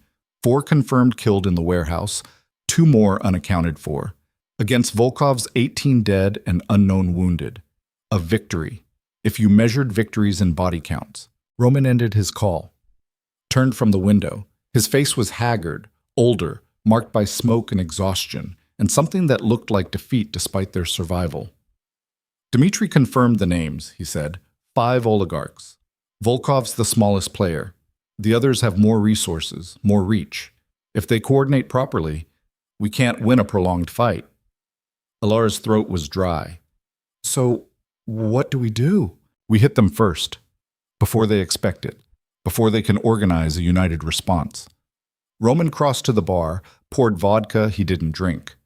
We have maybe 72 hours before they realize Volkov failed and start mobilizing. In that window, we eliminate the consortium's leadership. All 5, simultaneously.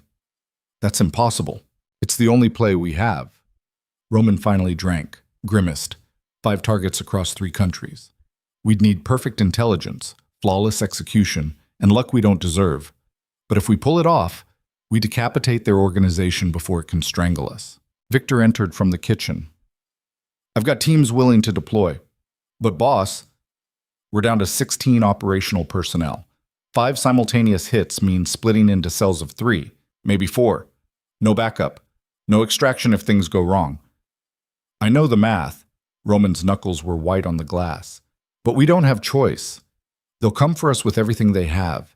Better to die attacking than wait here to be slaughtered. There's a third option. Elara's voice cut through their tactical discussion. Both men turned to look at her. You said these oligarchs pooled resources because they all have grudges against you. What if the grudges went away? You can't negotiate with men like this, Roman started. I'm not talking about negotiation. I'm talking about leverage. Elara stood, her mind working through possibilities. They want you destroyed because you killed people they cared about, damaged their operations, made them look weak. But what if you had something they wanted more than revenge? Roman's expression was skeptical. Like what? Information, access, the same things Derek was trying to steal from you. Elara moved to the window, stared out at the city waking up. You have offshore accounts, operation details, leverage on competitors. What if you offered a trade? Information they can use against each other in exchange for backing off their vendetta against you. Turn them against each other, Victor said slowly.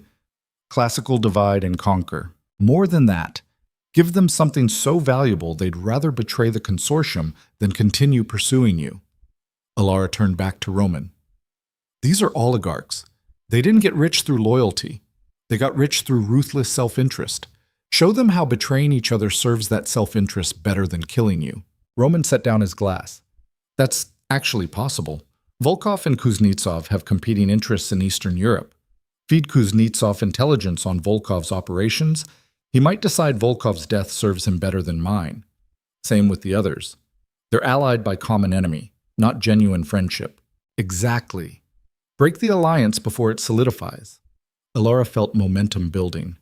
You can't survive a war against 5 oligarchs, but you could survive 5 separate conflicts, especially if some of them are too busy fighting each other to focus on you. Victor pulled out his phone. I can reach out to intermediaries, test whether they'd be open to separate negotiations. But boss, this only works if you're willing to give up operational intelligence, information that could hurt us if it spreads. Better hurt than dead. Roman's eyes found Elara's. When did you get so Machiavellian? Somewhere between shooting a man and watching you nearly die for me. She crossed to him. I'm done pretending I don't understand your world. Done trying to stay clean while you get bloody on my behalf. If we're doing this together, I'm all in. Strategy, tactics, moral compromise, all of it. Roman studied her face, looking for hesitation, finding none. His hand came up to cup her cheek, thumb tracing the line of dried blood someone else's death had left there. You've changed, he said quietly. So have you. Elara turned her face into his palm. We both have. The question is whether we can live with what we're becoming. Can you? She thought about Derek in the basement, about the guard she'd shot, about standing in a tunnel holding a gun while Victor taught her how to kill, about the cold calculation that had replaced her terror somewhere in the past 72 hours. Yes, she said, I can live with it, as long as we're alive to live with it together. Roman's kiss tasted like ash and vodka and relief. When he pulled back, his expression had shifted. Less defeat, more dangerous determination. All right, we try it your way. Victor, start reaching out. Offer separate deals to each oligarch, intelligence on their competitors in exchange for withdrawing from the consortium. We'll play them against each other and hope they're greedy enough to bite. And Volkov? Victor asked. Volkov dies. No hesitation. He started this. Sent Derek, compromised Marcus, attacked us directly. The others get a choice. He doesn't. Victor nodded once. I'll make the calls. He disappeared into another room. Roman sank onto the couch, suddenly looking every year of his age and several more besides. Elara sat beside him, close enough that their shoulders touched. Thank you, Roman said. For what? For thinking like someone who belongs in this world. For not flinching from what needs to be done. His hand found hers. For not running when you had the chance. I stopped wanting to run somewhere around the second time you saved my life. Elara's smile was tired. Now I just want to make sure we both survive long enough to figure out what comes after. If there is an after. There will be. We'll make sure of it. They sat in silence, watching dawn paint the city gold. Outside, millions of people were waking up to normal lives. Jobs and coffee and complaints about subway delays. None of them knew that a war had been fought last night, that bodies were being collected from a burning warehouse, that the woman sipping coffee in the penthouse above them had killed someone and could still feel the gun's kick in her palms. Elara's phone buzzed. Maya. The name made her flinch. I called the police. Gave them your info. If you don't respond in the next hour, they're opening a missing persons case. Elara's stomach dropped. Roman. Maya called the police. Roman looked at the message. His expression darkened. How much does she know? Nothing specific, just that I disappeared, sounded scared, refused to say where I was. Elara's mind raced. If the police start investigating, they'll find connections. The restaurant where you confronted Derek, the warehouse fire, bodies, evidence of a gang war. Which leads back to me, to us. Roman scrubbed his face with both hands. We need to contain this. Can you call her? Convince her to back off? Maybe. But she's stubborn. Once she's decided I'm in danger, she won't stop until she's confirmed I'm safe. Elara looked at her phone. I could go see her, in person, prove I'm alive in choosing this. Absolutely not. You leave this building, you're exposed. Volkov's still out there. The consortium might have surveillance we don't know about. Roman's voice hardened. You can call her, video call if necessary, but you don't leave. Roman, what's That's not negotiable. His eyes held hers. I've lost enough people. I'm not risking you to ease your friend's worry. Elara wanted to argue, but she saw the fear beneath Roman's control, the terror that if she walked out that door, she wouldn't come back, that Volkov or one of the consortium's other players would snatch her off the street and use her as leverage exactly the way Derek had planned. Fine, video call, but I need privacy. Maya will ask questions, hard ones. I need to be able to answer honestly without you hovering. Roman hesitated, then nodded. Bedroom. You've got 30 minutes. Then we discuss what you told her.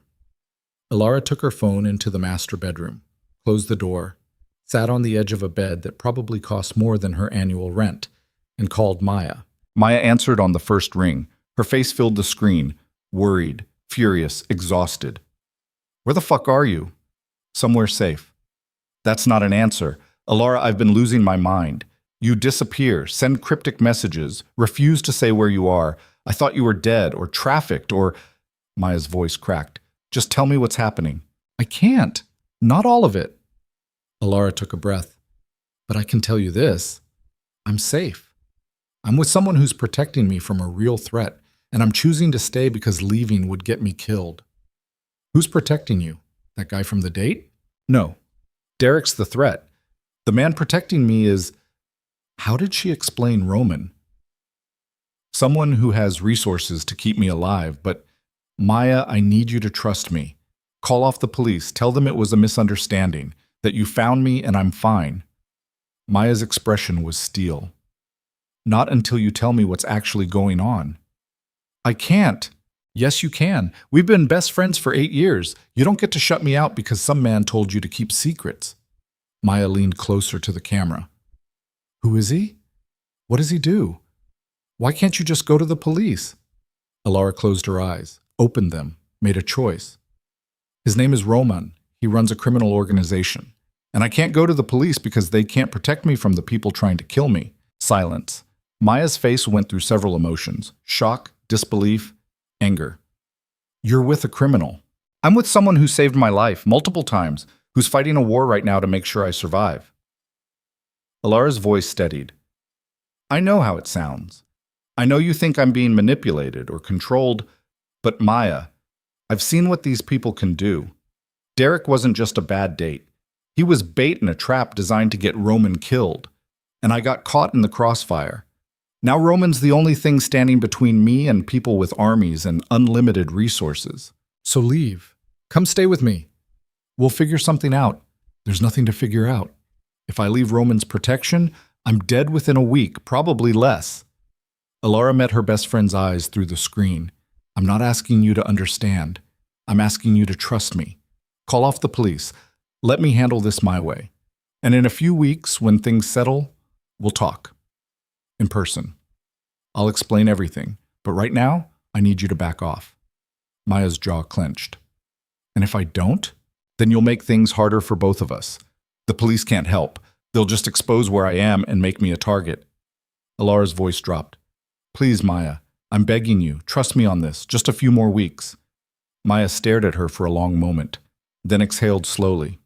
Fine, I'll call them off, tell them it was a false alarm, but Elara, if you die, I'm going to kill you myself. Fair. And you owe me the full story. Everything. When this is over, I'll tell you everything, Elara promised. Even the parts I don't want to remember. They ended the call. Elara sat staring at the blank screen, feeling the weight of what she'd just done. She'd lied to Maya. Or if not lied, told a version of the truth so incomplete it might as well be fiction. But the alternative was Maya involving police who'd ask questions that led to investigations that exposed Roman's operations and put them both in danger. She returned to the living room. Roman looked up from a laptop covered in Cyrillic text. How'd it go? She agreed to call off the police, but she's not happy. Can she be trusted to keep quiet? Yes, Maya's loyal to a fault. If she said she'd back off, she will. Elara paused. But Roman, I told her about you, not details, just that you're helping me and that the threat is real. Roman's expression didn't change. How much does she know? That you run a criminal organization, that Derek was connected to larger forces, that I'm choosing to stay under your protection. Elara met his eyes. I didn't mention the consortium or the warehouse or anything that could compromise security, just enough that she'd understand why I can't leave. And she accepted that? She accepted that I'm making my own choices. That's all I needed. Elara moved to the window. We're going to have to deal with the normal world eventually. Friends who ask questions, jobs I've abandoned, an apartment I haven't been to in days. We can't hide forever. We're not hiding, we're surviving. Roman closed the laptop. But you're right, once the consortium's handled, we need to rebuild some normalcy, or the appearance of it. Otherwise, we'll spend the rest of our lives running. Victor emerged from the bedroom. His expression was carefully neutral. I've made contact with 3 of the 5. Kuznetsov, Petrov, and Zhao. All expressed willingness to negotiate separately from the consortium. They want proof you have valuable intelligence before committing. What kind of proof? Financial records, operation details, things that demonstrate you know enough about their competitors to make betrayal worthwhile. Victor pulled out a flash drive. I can compile sample data, nothing that compromises us critically, but enough to prove we're serious. Roman considered this. Do it. Send the samples through secure channels. Set up separate negotiations for each one.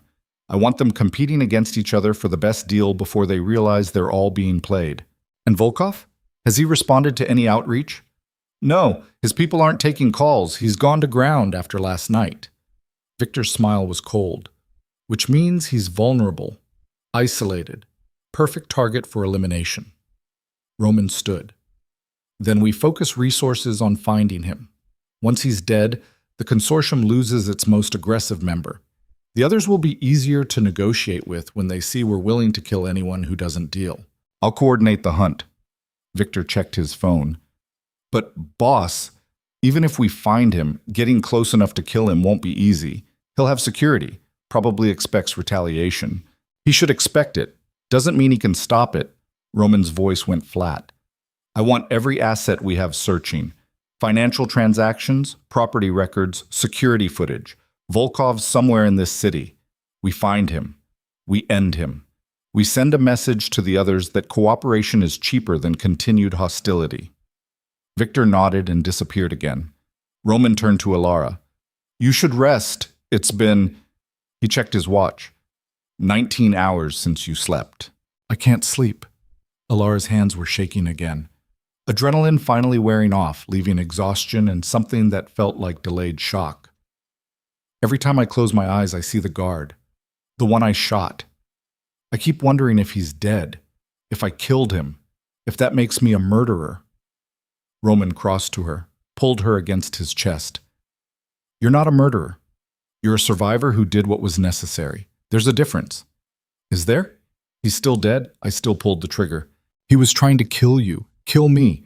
He made his choice when he took Volkov's money and came to that warehouse. Roman's hand stroked her hair.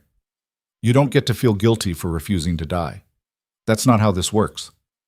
Then how does it work? Elara pulled back to look at him. How do you live with the people you've killed? How do you sleep knowing you've ended lives? Roman's expression was ancient. You accept that some people need killing, that the world's a brutal place where the only morality that matters is protecting the people you love, and you make peace with the fact that your hands will never be clean again. That's bleak. That's reality. His thumb traced her cheekbone. You want me to lie? Tell you it gets easier? It doesn't. You just get better at carrying the weight, at functioning despite the guilt, at choosing to protect yourself and the people who matter instead of preserving some abstract innocence. Elara leaned into his touch. When does it stop feeling like I'm drowning? When you accept you're not drowning, you're swimming. In deep water, yes, with currents trying to pull you under, but swimming nonetheless, moving forward instead of sinking. Roman's voice gentled. And you're not swimming alone. I'm here. Victor's here. You have people who'll help carry the weight when it gets too heavy. People who kill for a living. People who survive in a world that eats the weak and spits out the gentle. Roman's smile was sad. You're not weak, Elara. You've proven that. And you're learning not to be gentle when gentleness gets you killed. That's growth. Adaptation. Not corruption. Feels like corruption. I know, it felt that way for me too. After the first time. After Sophia. Roman's hand dropped. But the feeling fades. And what remains is certainty that you'll do whatever's necessary to protect what matters. That certainty's worth more than clean hands. Elara wanted to argue, wanted to insist there had to be a better way, but she'd seen the alternatives. Derek's manipulation, Marcus's betrayal, Volkov's assault. The world Roman operated in didn't reward mercy or hesitation. It rewarded ruthless efficiency and the willingness to cross lines other people treated as absolute. She'd crossed those lines, shot a man, helped plan strategies that would turn oligarchs against each other, become complicit in Roman's world not through coercion, but through choice. And the terrifying part was how little she regretted it. I need to shower, she said abruptly. I can still smell the smoke, feel the...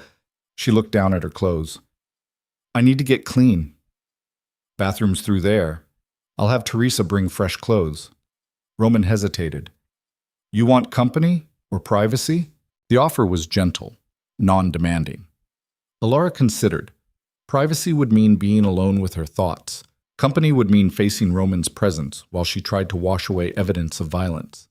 Privacy, she decided. For now. Roman nodded. I'll be here when you're done. The bathroom was marble and chrome and excessive. Elara stripped mechanically, avoiding her reflection until she was naked. Then she forced herself to look. Bruises were forming across her ribs where she'd hit the wall during one of the explosions. Her hands were scraped raw.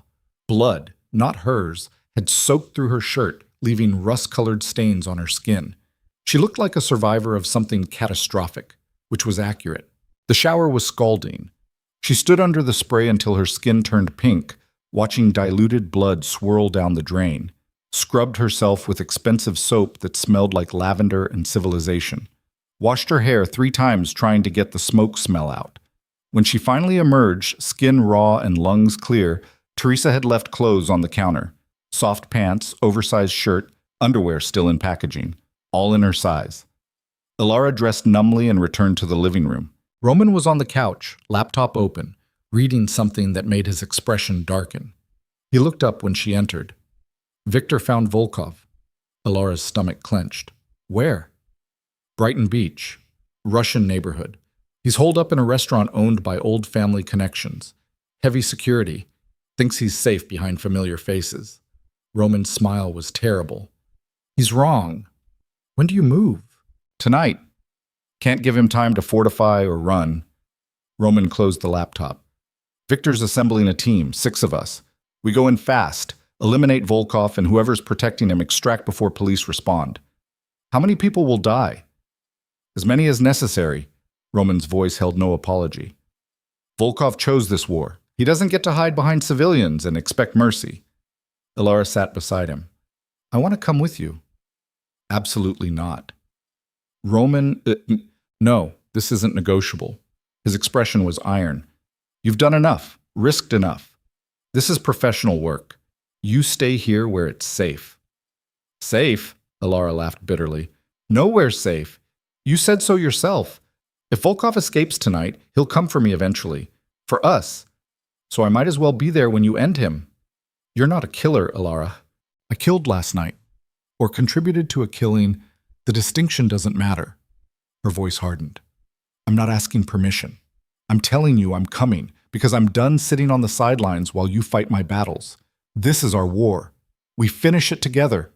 Roman stared at her. She could see him weighing arguments, searching for logic that would convince her to stay behind, finding nothing that would work against her